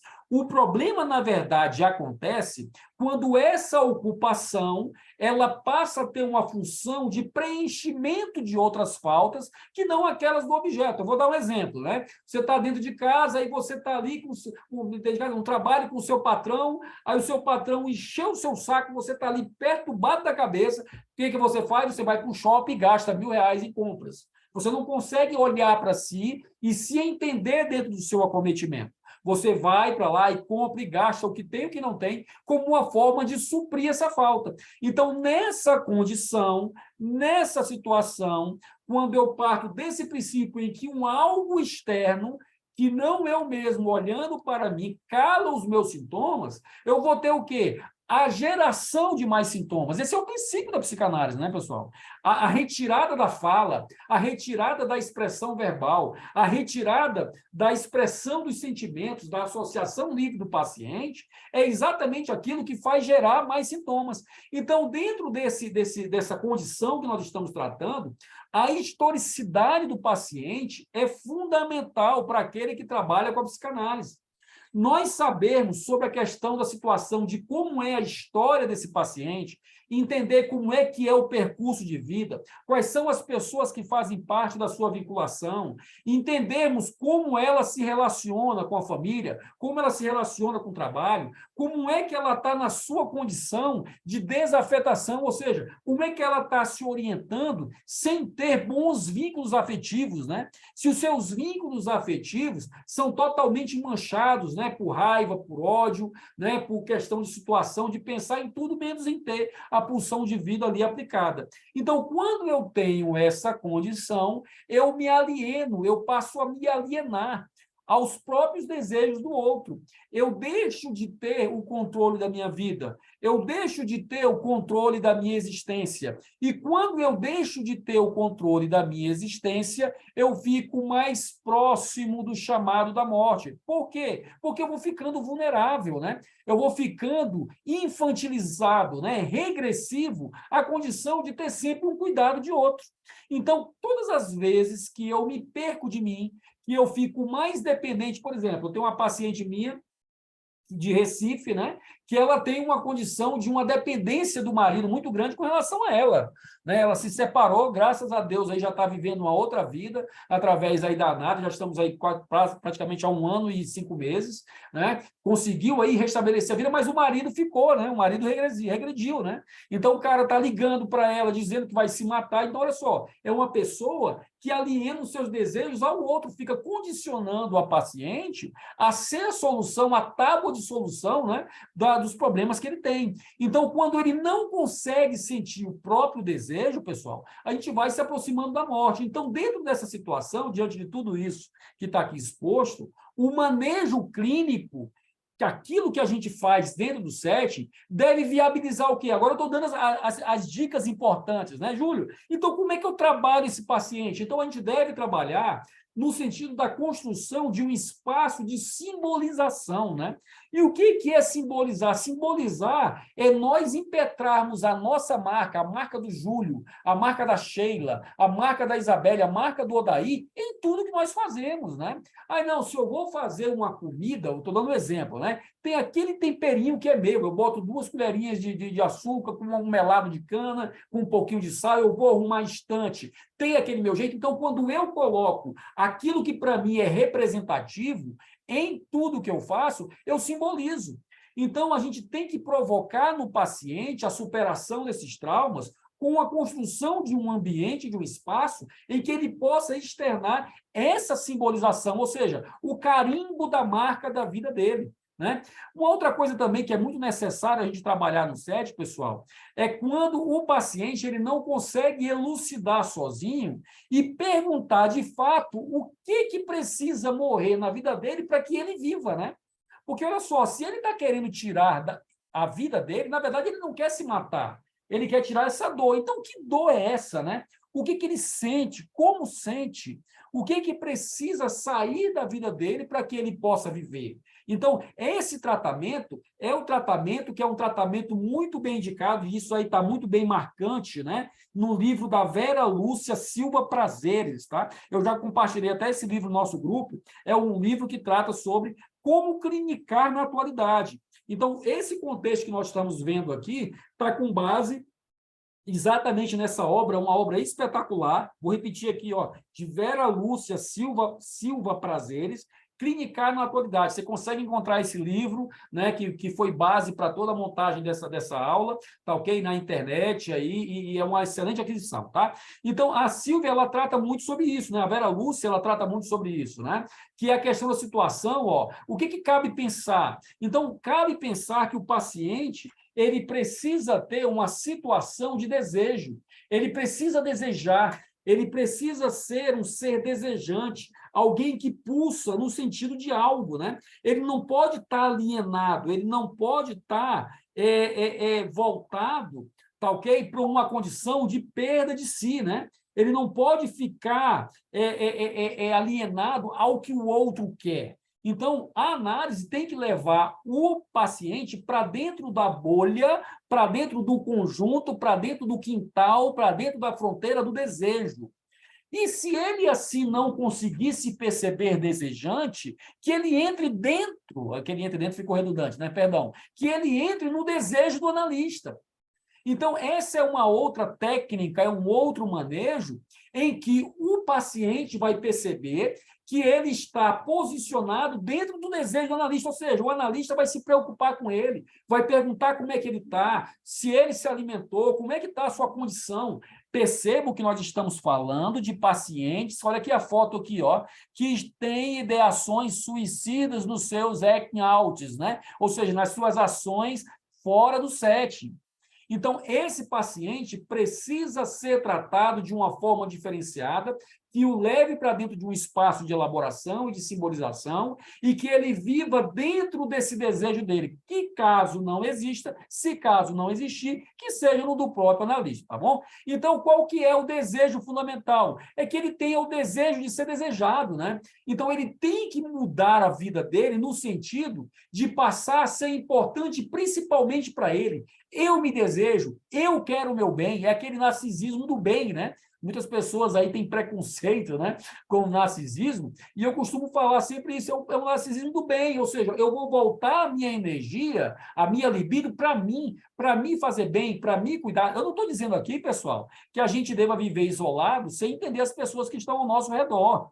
Nós vivemos bem, fazemos terapia para que o nosso convívio seja melhor, para que o nosso vínculo com o outro seja melhor. Porque se eu for viver para mim, para me fazer bem, para ir para dentro de uma caverna, não tem sentido. Então, quando a gente trata sobre essa questão do desejo fundamental, é o desejo de ser desejado. E quando a gente pensa nessa condição, né, em que o paciente está numa condição intolerável, ou seja, numa condição em que ele não suporta mais, numa condição em que ele não vê mais saída, olha aqui a pessoa com um revólver na boca, né? Na hora em que ele se vê numa condição interminável de um sofrimento que não tem fim, a gente tem que pensar exatamente na necessidade urgente de promover uma retificação subjetiva. Gente, o que é uma retificação subjetiva dentro da psicanálise? É você promover a mudança da visão que o paciente tem dele mesmo, através do seu jeito de se perceber. Retificar é corrigir. Retificar é mudar. Subjetivar é exatamente sobre o sujeito, subjetivo do sujeito. Então, é mudar o sujeito, mudar a maneira de se ver, mudar a maneira que ele tem de pensar sobre ele mesmo, tá bom? Então, essas retificações subjetivas, elas precisam fazer frente a esse desejo de existir, a esse desejo de existir no desejo de alguém, a essa questão de ser o grande propulsor da vida, de se desejar e de viver para si, né? Então, isso é muito importante, tá? Então, quando o suicídio, ele aponta muito, ele toca muito na questão da situação do colapso da função desejante, e agora fica mais fácil de nós entendermos, né? Ora, se eu sou um paciente, se eu sou um humano, um sujeito que eu não desejo, se o meu desejo está colapsado, eu tenho uma forte tendência ao suicídio. Por quê? Porque se eu não desejo, se eu não tenho a minha pulsão de vida, se eu não estou naquela luta constante com os meus conflitos, por isso que a angústia ela precisa ser não endemonizada, mas ela precisa ser entendida como um trampolim para uma melhor percepção de mim. quando eu tenho nessa função desejante do sujeito um colapso, eu tenho sim a redução da minha capacidade de me perceber e um aumento da tendência do suicídio. Então, o ato pessoal de representar verbalmente esse desejo, ele vem em substituição ao ato do suicídio, percebe? Então, se eu consigo verbalizar o meu desejo, se eu consigo verbalizar o que eu quero, se eu consigo verbalizar as minhas intenções, esse verbo, essa fala expressada, ela toma o lugar do suicídio. É como quem dissesse assim, não, eu agora vou para o ato do suicídio. Não, você não vai porque você falou sobre isso. Você falou sobre o que você sente. Você falou quais são os seus desejos. Agora, quando uma pessoa está nessa condição de suicídio, de ideação, ela não tem mais desejo de nada. Ela não tem desejo de viver, ela não tem desejo de casar, ela não tem desejo de viver uma vida feliz com outra pessoa, de conhecer uma outra pessoa, ela não tem desejo de trabalhar, de acender, ela não tem desejo de nada. Então, a gente tem que acender essa chama, provocar essa chama do desejo, de fazer ele desejar. E como é que faz isso? Fazendo ele se perceber, se espelhando, tá bom? Então, esse colapso da função desejante, né, ela é fundamental, né, porque isso pode gerar um freio a essa pulsão de morte. Então, se eu consigo identificar que o meu paciente está sem vontade nenhuma de nada... Oi, alguém tá querendo tirar alguma dúvida? Alguém me chamou? Oi, pessoal. Alguém me chamou? A fila em frente ao prédio do César, no bairro do Recife, a Câmara tem acesso à Está com o microfone ligado. Deixa eu ver aqui. Mônica, você pode, por favor, eu vou ativar aqui o seu mudo, Mônica. Ok, peraí, só um minuto. Eu não tinha visto, desculpa. Não, sem problemas, sem problemas. Sem problemas. Porque a gente está ouvindo aqui Vou ativar Eu aqui. estou tentando coisa. Eu ativei aqui o seu mudo, tá? Se você precisar falar, você bota a mãozinha aqui, tiver alguma dúvida, pergunta, que aí a gente já prossegue, tá bom? Ô, Júlio. Júlio. Oi. Se a gente tem uma pessoa, por exemplo, com Quem uma tá dor... falando? É Sheila. Oi, Sheila. Pois não, Sheila. Sou eu de novo. Não, pode falar. Se a gente tem uma pessoa, por exemplo, com uma dor crônica, Certo. que essa dor muitas vezes leva a um quadro depressivo, certo? Certo. Como é que a gente faz? Porque assim, eu fico pensando, quando é algo, claro que não tem como a gente separar o físico do emocional, não existe uma facilidade nesse processo. Perfeito. Mas eu acho que quando tem um fator físico, eu acho que esse processo que você está falando aí do desejo, na minha cabeça não fica tão claro, né? Porque assim, como é que eu faço? Por exemplo, a queixa principal da pessoa é ter uma dor crônica, é uma dor que é incapacitante, né? Que ela não consegue trabalhar, que ela deixou de fazer um monte de coisas. Como é que eu faço para ajudar essa pessoa a tentar buscar esse desejo, né? Em outras coisas, já que tanta coisa fez com que essa doença crônica fez com que ela se tornasse tão incapacitante.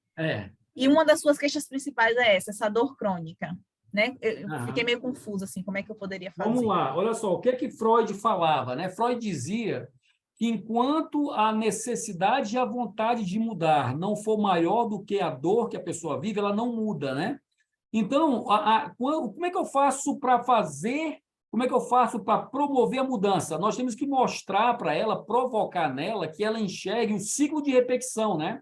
E como esse gozo, como essa condição de gozo está cometendo as suas relações, está cometendo a sua saúde. Por exemplo, olha só, você tem uma pessoa que está lá adoecida, vamos dar aqui até um exemplo aqui mais complicado, né? Uma pessoa com CA, né? Uma pessoa com CA. E eu vou aqui citar aquele ator lá, que é famoso aí, galão, o Gianecchini, né? Como é que é o nome dele? Reinaldo Gianecchini.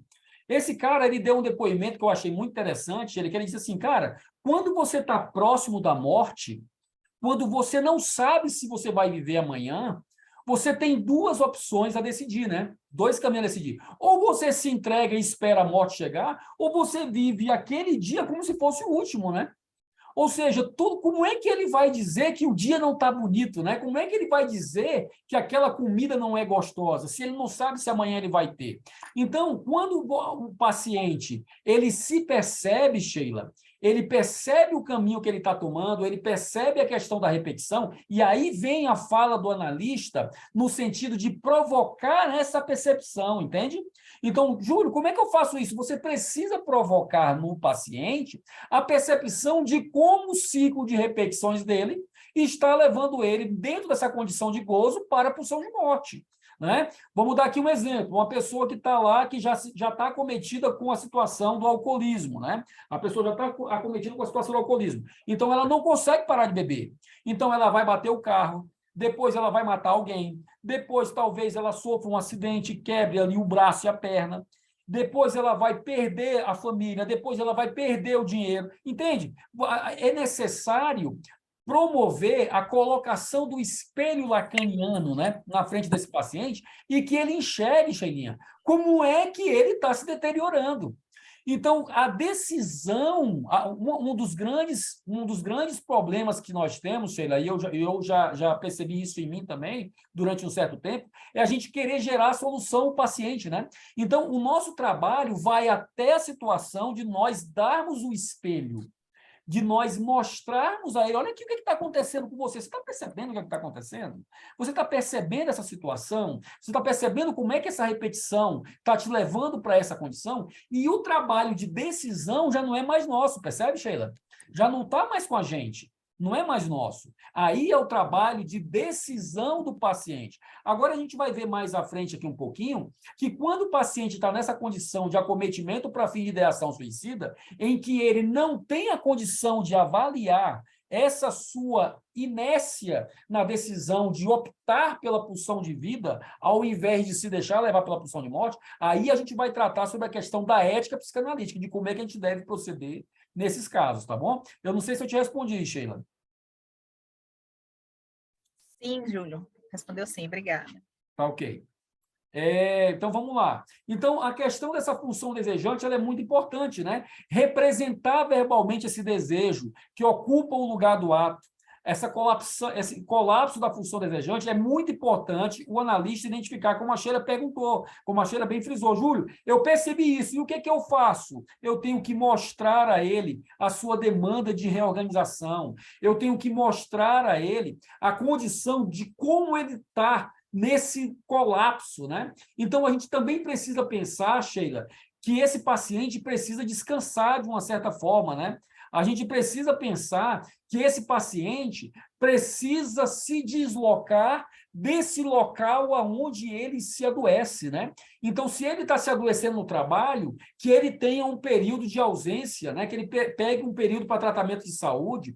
Se ele está se adoecendo junto à esposa, ou a esposa junto ao esposo, que passe uns dias fora de casa, né? Para poder respirar, para poder pensar melhor. Então, o paciente ele precisa ser deslocado, ele precisa ter um descanso para poder resgatar a sua capacidade de desejar. Então, essa, viu, Sheila, é uma outra forma também que responde aquilo, né? Então, olha só, se eu estou adoecendo dentro da casa da minha irmã, eu não posso continuar na casa da minha irmã, porque ali eu não vou me curar. Não vai ser ali que eu vou encontrar a cura. Então, eu me deslocar também é uma forma de espelhar, de mostrar qual é o caminho que o paciente deve adotar, mas isso é ele que tem que perceber, né? A gente não pode dar essa solução para ele, tá bom? Então, quando a gente trata dessa questão agora, um outro formato do suicídio dentro do campo psicanalítico, pessoal, é a gente pensar no suicídio como uma tentativa de matar o outro, né?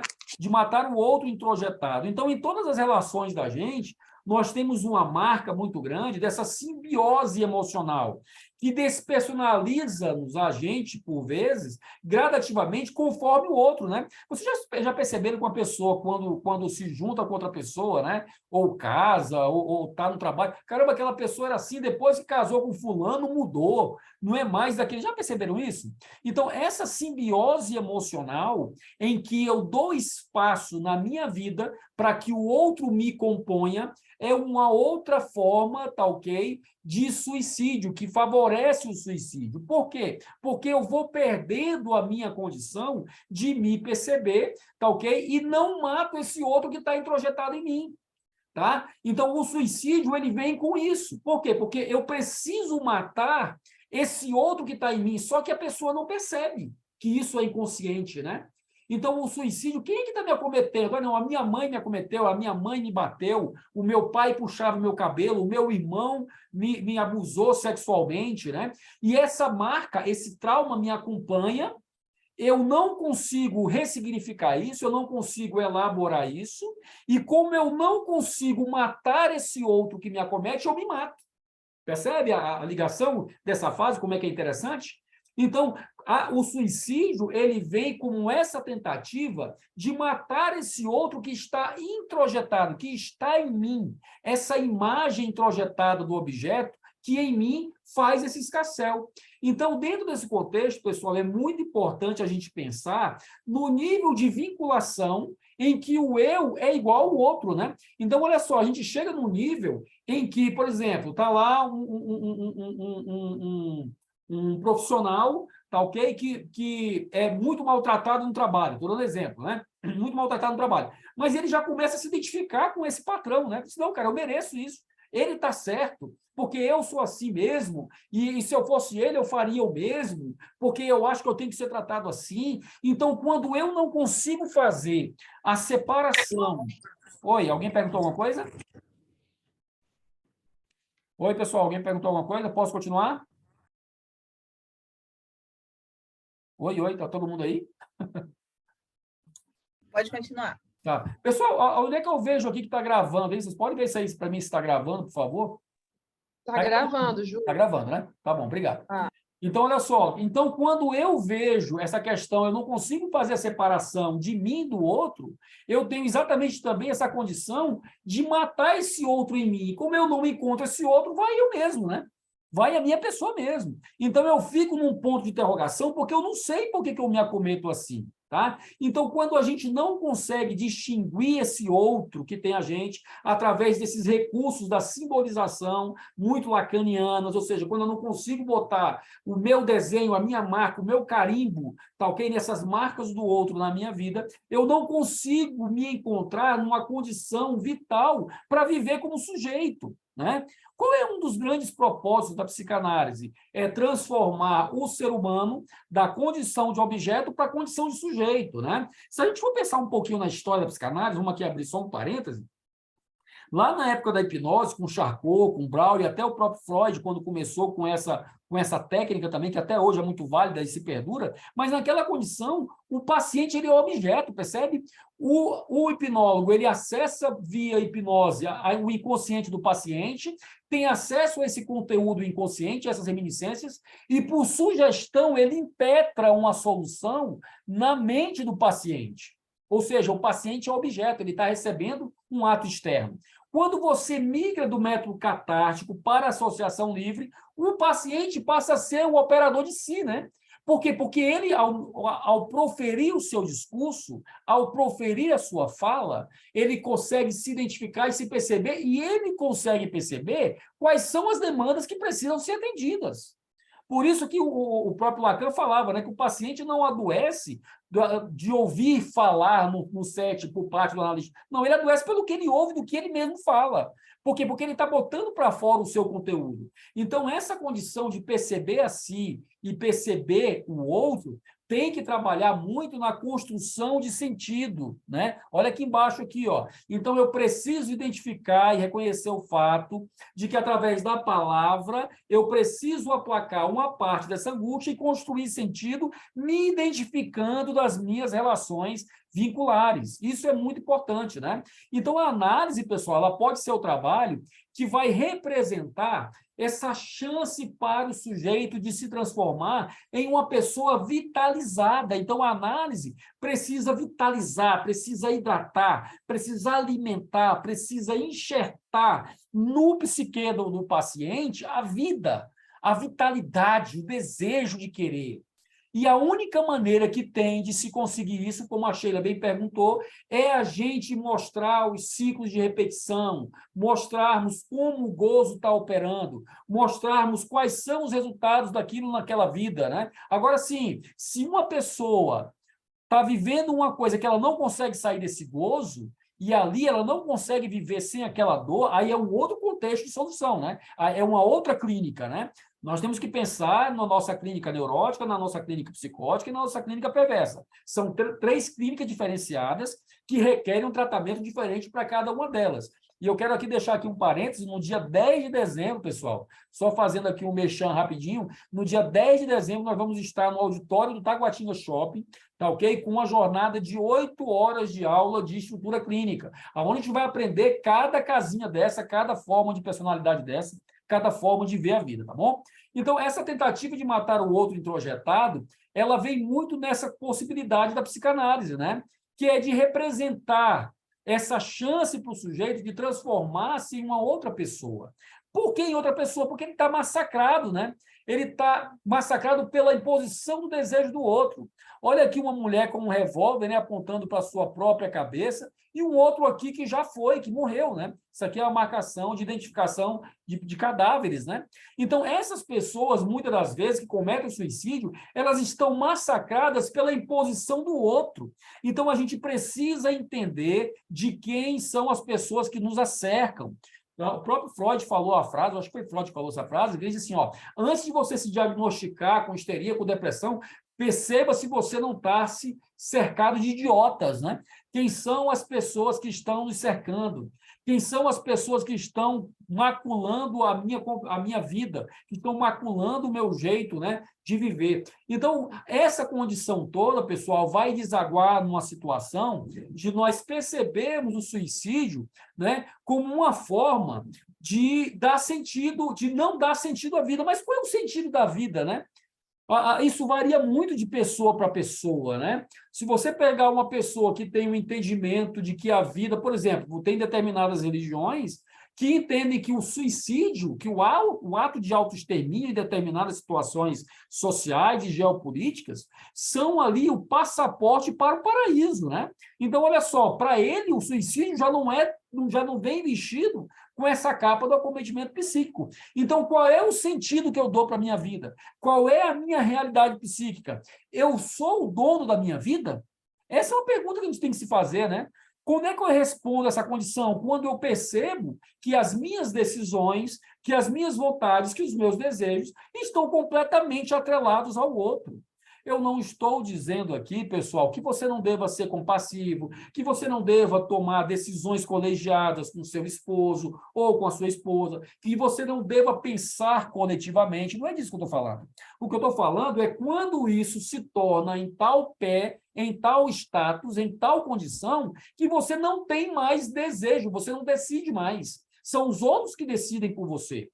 Tá certo? Então, essa realidade psíquica, ela precisa trabalhar no sentido de nós darmos ali sentido para a vida, tá? Então, quem é esse sujeito que chega na nossa clínica, né? Que fala com tamanha intimidade da morte, né? Quem é esse sujeito que não consegue mais funcionar sem ter uma referência? Quem é esse paciente que chega na clínica tão deprimido, né, ao ponto de se abandonar, de se aniquilar? Quem é esse paciente? Que marcas são essas que eles trazem, né? Então, a gente precisa identificar na nossa clínica e reconhecer o fato de que passar para a palavra já promove um certo distanciamento, né, da condição do suicida, pelos motivos óbvios que nós já falamos, porque a palavra substitui o ato.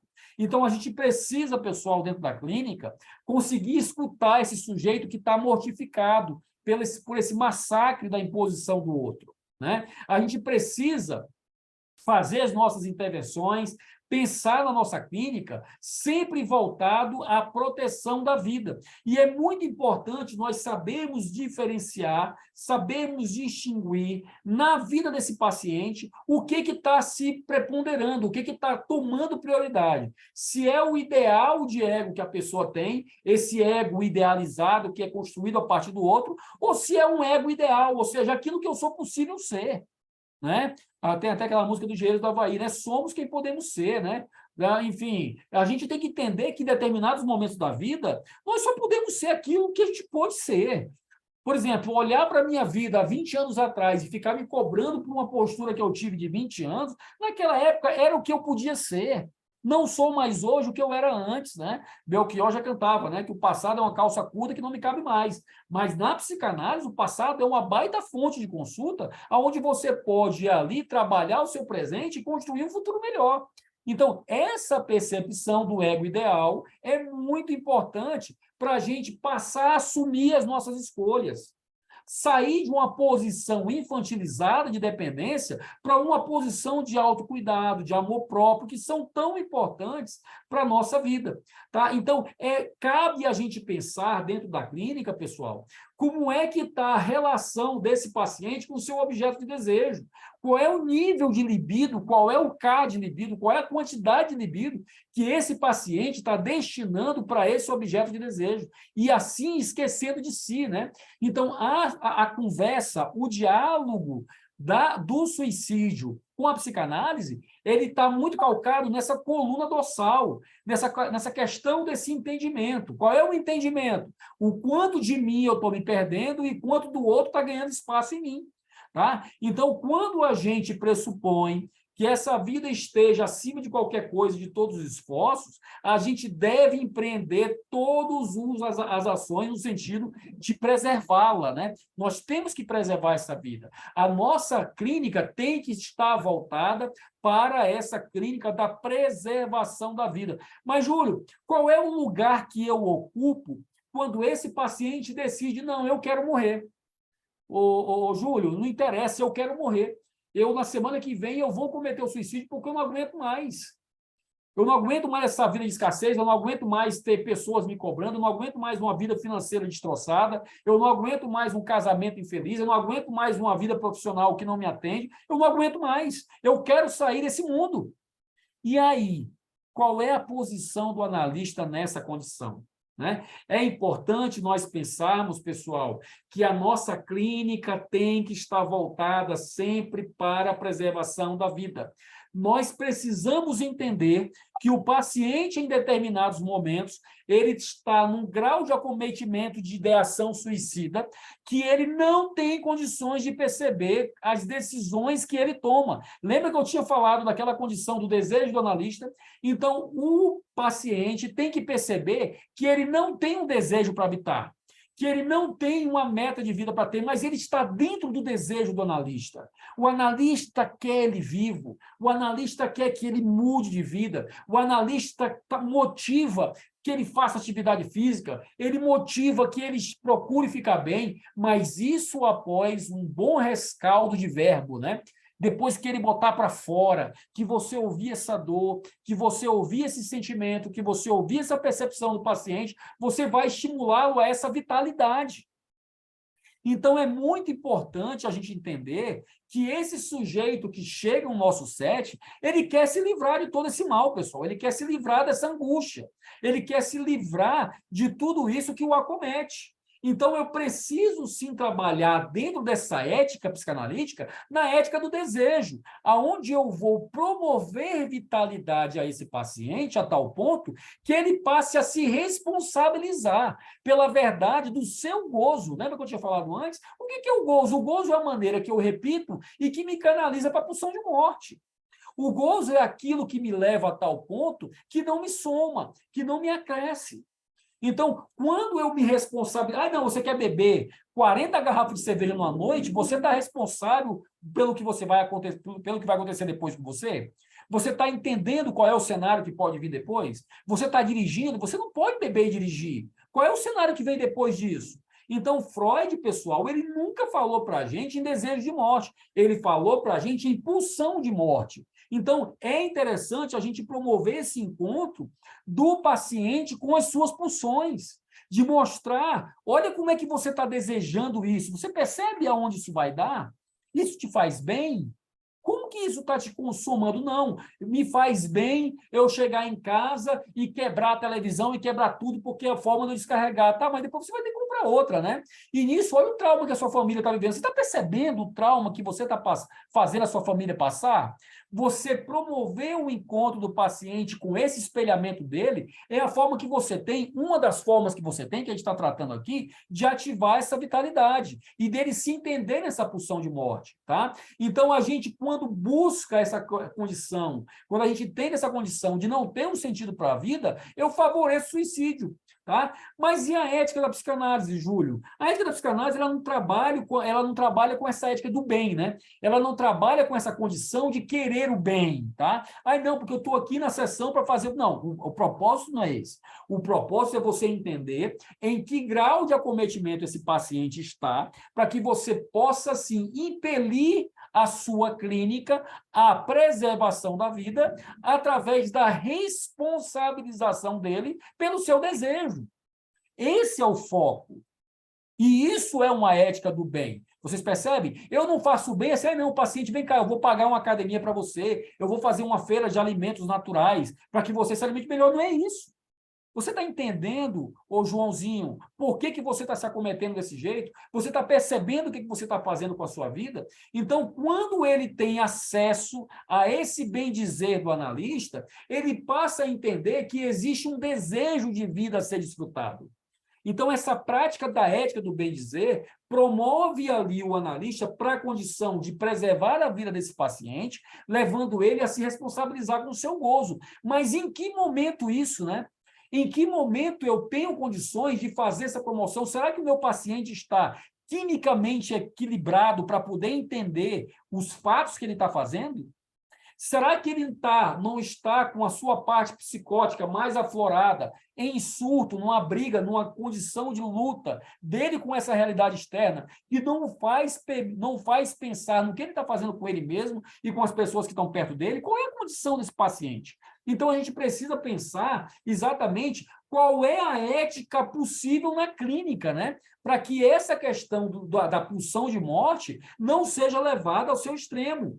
Tá ok, pessoal? Qual é essa ética possível? Eu tenho, sim, que promover a qualidade de vida, eu tenho que fortalecer esses laços afetivos, eu tenho que proteger a vida humana, mas em que condições de tratamento? Por isso que é muito importante o analista entender como o paciente está chegando na sua clínica, né? Entender qual é a condição em que ele está. Tá? Então, a psicanálise ela vai promover essas reflexões de autorreconhecimento, a fim de que o próprio sujeito construa os seus melhores vínculos, tá, pessoal? E agora são 19h40, a gente está concluindo aqui a nossa aula de hoje, a nossa live, e eu faço questão de citar, né, que essas intervenções do analista, elas têm que ser direcionadas no sentido de recuperar as suas funções regulatórias, né? Ela tem que recuperar o desejo de viver, ela tem que recuperar essa clínica na prática, ela tem que recuperar a capacidade do paciente de se responsabilizar pelos seus atos, de entender que existe vida e um desejo que leve-o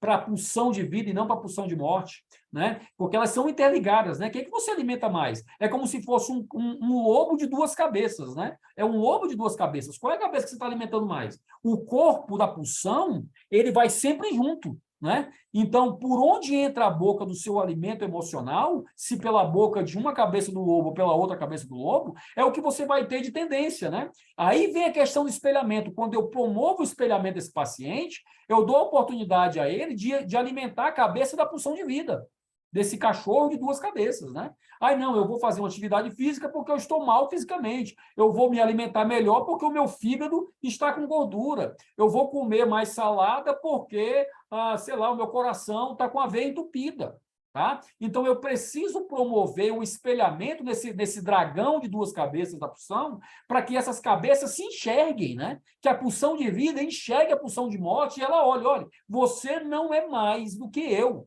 E quem tem que decidir isso é o paciente, tá? Então, todas as vezes que a gente tenta tornar isso consciente e mostrar ao paciente isso, não cabe a gente dizer a ele o que tem que fazer, porque isso não funciona, né? Olha, cara, você está deixando de fazer isso, você está deixando de fazer aquilo, olha o seu filho sofrendo, não cabe ao analista isso, né? O que cabe é ele perceber e fazer promover o encontro dele com essa consequência.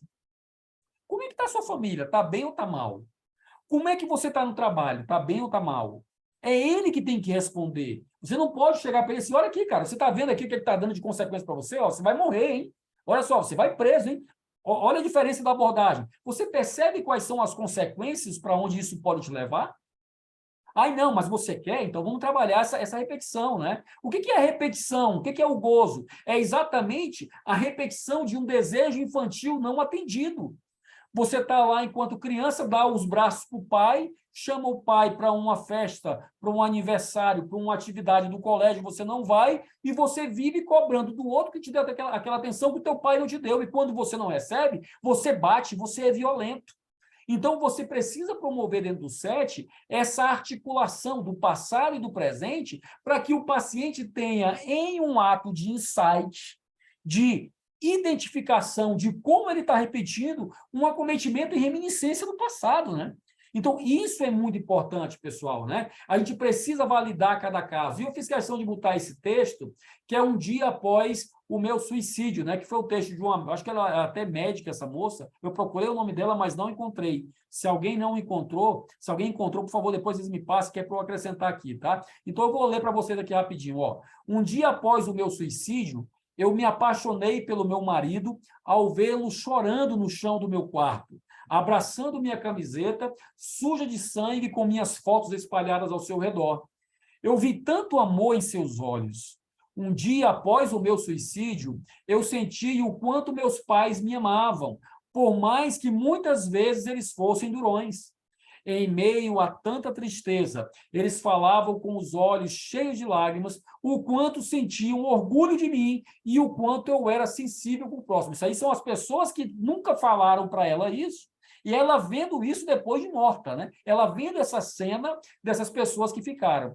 Um dia após o meu suicídio, vi que o Zé Bob, o meu cachorro, era mais incrível do que eu podia imaginar. Toda vez que alguém saía do elevador, ele corria para a porta esperando por mim. E ao ver que não era eu, ele deitava na frente da porta e continuava a me esperar. Um dia após o meu suicídio, eu me encantei pelos meus irmãos ao vê-los sentados na sala com os olhos cheios de lágrimas. Eles lembravam das vezes em que brincávamos na nossa linda infância. Que época boa! Um dia após o meu suicídio, eu senti o quanto era querida e amada por aquele grande amigo. Ele estava olhando nossas fotos juntos e lembrando de todos os nossos grandes momentos. Ele chorava por não ter me encontrado todas as vezes que insisti. Um dia após o meu suicídio, senti que era importante para muitos amigos. Eles estavam se culpando por não terem feito nada. Já de noite, fui até o necrotério encontrar o meu corpo. Aquilo me incomodou.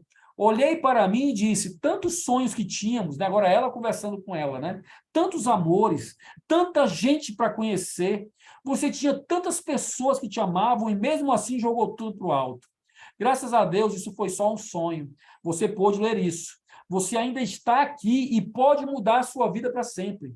Ela não é tão ruim como parece, né? Existem pessoas que te amam, que te querem por perto. E isso eu estou falando para você que está aqui nessa aula hoje, né? De repente você está nessa condição. Dê mais uma chance para a vida e para as pessoas que estão ao seu lado. Existe cura para a dor, pessoal. Se abra com alguém. Você já superou tantas coisas. Tente mais uma vez. Saiba que você não está sozinho. Procure um profissional que possa te ajudar. Então, o suicida, pessoal, para a gente concluir, na verdade, ele não quer se matar, mas ele quer sim matar a sua dor. E quando um suicida pensa em tirar a sua vida, ele não quer tirar a sua vida mesmo, ele quer tirar algo que o incomoda, tá bom? Eu vou interromper aqui o compartilhamento e para finalizar aqui a nossa aula, eu vou passar um vídeo de término dessa aula que eu achei muito... Oi, Andréia, tu conseguiu chegar? Tô te vendo aqui agora, tá certo? Eu vou passar aqui um vídeo bem interessante sobre a questão da situação. Vocês estavam me vendo o tempo todo aqui, estavam? Eu estava aparecendo o tempo todo? Então, vocês viram meus trejeitos aqui, eu não estava vendo vocês. Meu Deus do céu, Jesus amado. Eu não sabia que vocês estavam me vendo, eu achei que eu estava escondido, olha só. Eu vou passar aqui um vídeo que eu achei aqui bem interessante para vocês, tá, pessoal? Dá uma olhadinha nesse vídeo aqui. Só um minuto. Deixa eu ver se eu consigo abrir. Vocês estão conseguindo ver o vídeo aí? Não. Ainda não. É isso que você quer? Vocês estão conseguindo ver o vídeo? Segundos alguém tenta suicídio. Sabia? Não, Suicida é um assassino. Ele se mata primeiro, claro, mas ele acaba matando também todos aqueles que ficam vivos. Índia. Vocês estavam conseguindo ver o vídeo?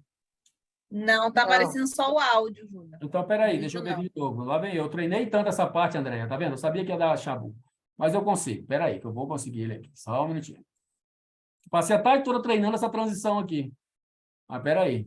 Cadê aqui o videozinho? Tá aqui ele. Vamos lá.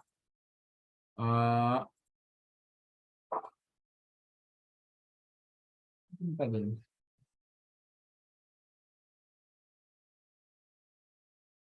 Conseguem ver? É isso que você quer? Estão conseguindo ver agora, pessoal? Quantos segundos alguém tenta Não, continua só o áudio. Agora, Está continuando, está só o som. Espera aí. claro, mas ele O que acaba é matando isso? também todos aqueles que ficam vivos. Espera aí. Índia. Olha você. Só na sua gaiola emocional. As maiores das suas. Que você não consegue carregar com o peso das suas pernas. Eu respeito as Está aparecendo agora? Hein, pessoal? Está Sim. aparecendo o vídeo? sim. Agora apareceu. Está aparecendo? Apareceu. Eu vou lá, vou soltar.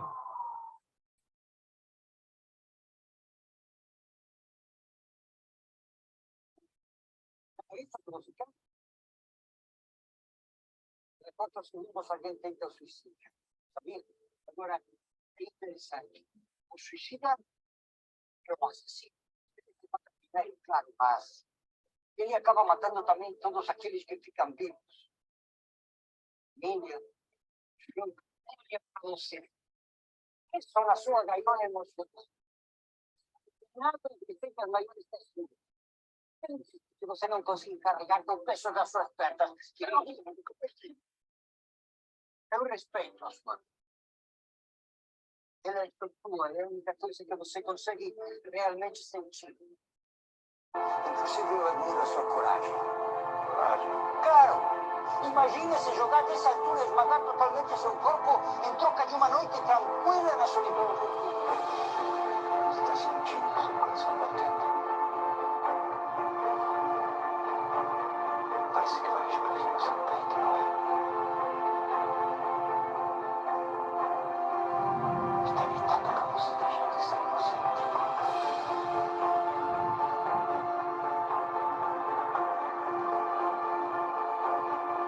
Seja lá o que você pretende controlar.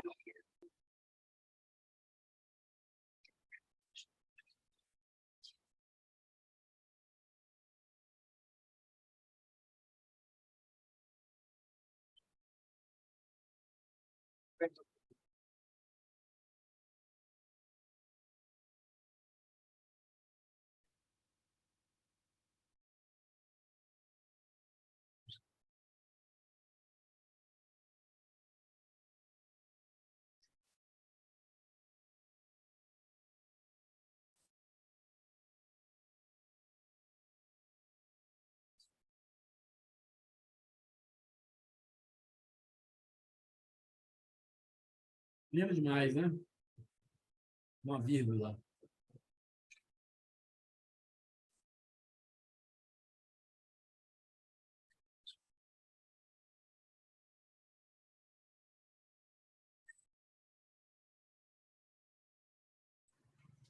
É isso.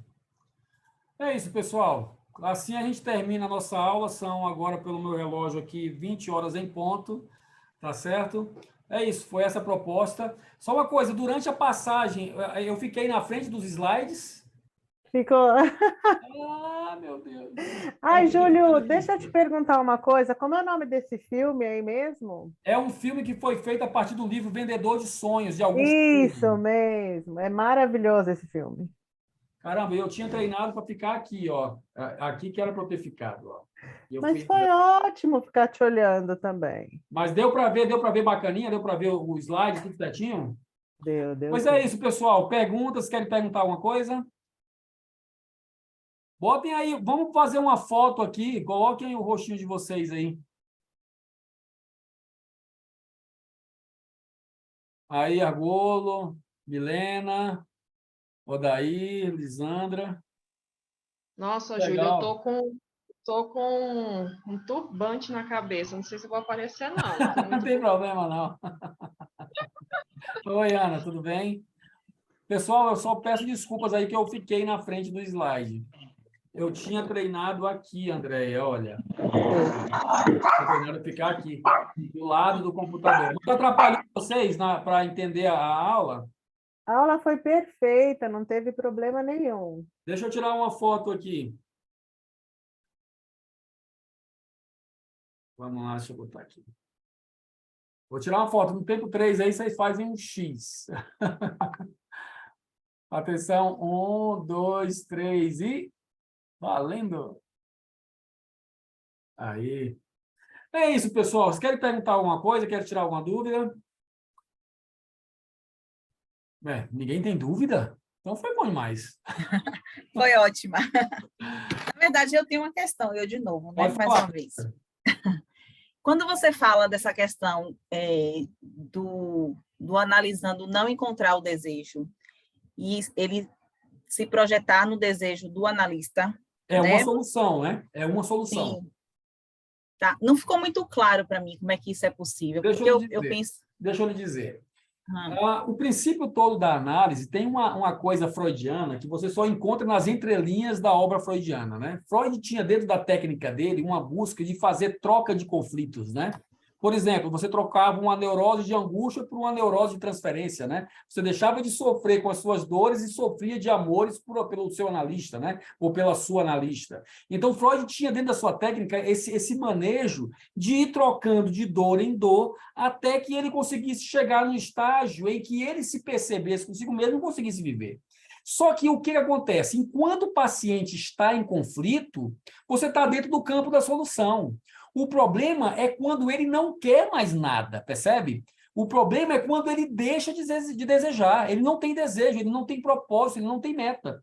Então, por exemplo, se você pegar um paciente que está acometido porque ele está com muita raiva do esposo, né? Ela está com muita raiva do esposo, ou o esposo está com muita raiva da esposa, e ele está querendo se separar, você não encontra aí uma possibilidade de suicídio, porque ele tem um desejo, ele tem uma vontade, ele tem um querer. Cara, eu não quero mais esse relacionamento porque eu quero viver minha vida, eu quero encontrar outra pessoa. Você entende o que eu estou falando? Agora, quando a pessoa é aplacada pela apatia, ela é aplacada pela inércia, ela é aplacada pela falta de movimento, por querer se dinamizar, aí você tem uma aproximação, uma fronteira, uma linha muito tênue entre esse conflito, entre essa suposta depressão e uma situação de ideação suicida. Por isso que é interessante que o paciente, quando ele não tem esse desejo, ele perceba que alguém tem. Qual é o grande propulsor da vida, né, na psicanálise? Não é o desejo de ser desejado por outra pessoa? Então, se eu percebo, cara, eu não quero, mas a minha esposa me quer, mas o meu filho me quer, a minha mãe me quer, o meu irmão me quer vivo, a minha colega de trabalho me quer vivo, eu estou me percebendo no desejo de outro. Nisso daí há uma possibilidade de acender uma centelha, entende, Sheila? Uma centelha que não é dele, que a dele está apagada, mas ele vem com essa centelha do desejo do outro, que aí o analista pode fazer muito bem esse papel e consegue dar a vitalidade para esse paciente, percebe? Eu não tenho o desejo, eu estou fora do desejo, mas eu me percebo dentro do desejo do outro. Sabe, tem muitas pessoas que até falam assim, cara, eu não tenho mais razão de viver, mas pelos meus filhos, né, pela minha esposa, pelo meu, sei lá, pelo meu pai, eu preciso encontrar força. Por quê? Porque o outro deseja ele, né? O outro quer ele perto. Então, eu me encontro vivo pelo desejo do outro. Só que essa situação, ela faz com que a pessoa viva uma vida, aí você entra naquela questão daquela questão da função do desejo, né, da mola do desejo. Você passa a viver em função do outro. Mas já é um começo. Percebe? A partir desse estado, você vai galgando até ele passar a se espelhar e a se entender que ele está se reduzindo demais, que ele não está mais vivendo uma vida para ele, sim para os outros. E aí a coisa começa a mudar e você vai fazendo, como eu costumo falar, né? Você vai fazendo troca de cenários, né? troca uma... É que nem o Mágico de Oz. Quem fez a aula do Mágico de Oz comigo, lembra que quando Dorothy chegou no Reino Encantado, ela tinha que colocar os óculos, né? Não sei se vocês lembram, né? Coloca óculos verde, não pode ver nada sem aquele óculos. Então, depende do óculos com o qual você está enxergando. Tá bom, Xelinha? Deu para entender? Perfeito, Júlio. Pessoal, mais alguma dúvida? Alguém quer compartilhar alguma coisa? Quer perguntar alguma coisa? Ô, Júlio, eu queria fazer uma pergunta. Fala, Rosângela. Eu queria saber se no teor do narcisista, né? O narcisista frustrado, suponhamos, ele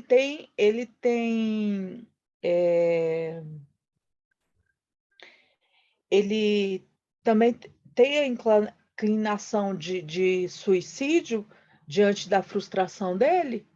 Ou ele... Os narcisistas são os que menos têm. Ah, Porque o que eles têm de vida para eles, só eles importam, né?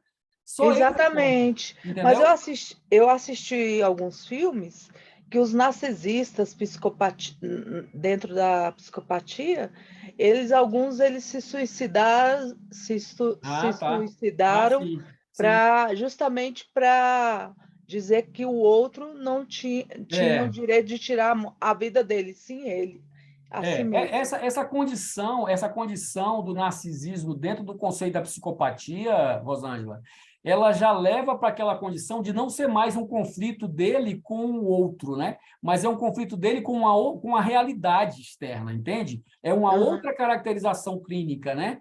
Então, assim, eu não tenho outro com quem eu possa entrar em oposição e ter um conflito e desejar a morte daquele ou desejar que aquele se dê mal, percebe? Eu tenho uma condição seguinte, cara, para mim, se for para fazer ele sofrer, ele vai sofrer, então eu vou tirar minha vida. Ele não está vendo as consequências disso, percebe? Por conta da questão dessa inserção dele em uma realidade paralela, né? Eu não sei se fui claro, Rosângela. Sim, sim. Então, isso às vezes acontece, sim. Primeiro, quando é que um neurótico se suicida? Quando ele não consegue suportar o seu conflito e ele desiste, ele perde para esse conflito. Quando é que o psicótico se suicida? Quando ele, dentro dessa situação paralela, para afetar um outro nessa realidade criada, ele perde totalmente as consequências da situação, da importância da sua existência. E quando é que um perverso se suicida? Quando ele, para quebrar uma lei, não dentro de uma realidade externa, de uma luta externa, mas simplesmente para promover a questão da quebra do outro, de uma lei do outro, entendeu? Por exemplo, eu estou aqui, eu sou casado com a Milena, estou dando um exemplo, tá, Milena? Eu vou fazer aqui um crime e vou botar a culpa na Milena. Entendeu? Eu vou me retalhar de propósito, eu vou quebrar essa lei, eu tenho essa função de quebrar essa lei, para que a Milena se dê mal. Entendeu? E isso, muitas vezes, pode ir até a condição do suicídio. Então, depende muito de cada clínica em que o paciente está. Tá bom? Tá joia.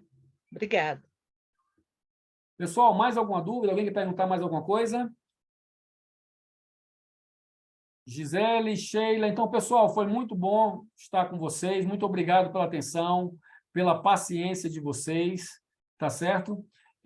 Dizer que essa aula aí vai ficar gravada. Eu só vou mandar para vocês, eu não vou botar no grupo, hein? Só quem esteve com a gente vai receber aí a aula gravada. Nessa agora, tá certo? Eu vou mandar para vocês, depois vocês me mandem o e-mail, tá certo? Para eu poder mandar também os slides, tá? Os slides para você. Então, vocês vão ter acesso a todo esse conteúdo e vão poder se debruçar nele, estudar. E se tiverem alguma dúvida, quiserem perguntar alguma coisa sobre essa aula, podem me perguntar, tá bom?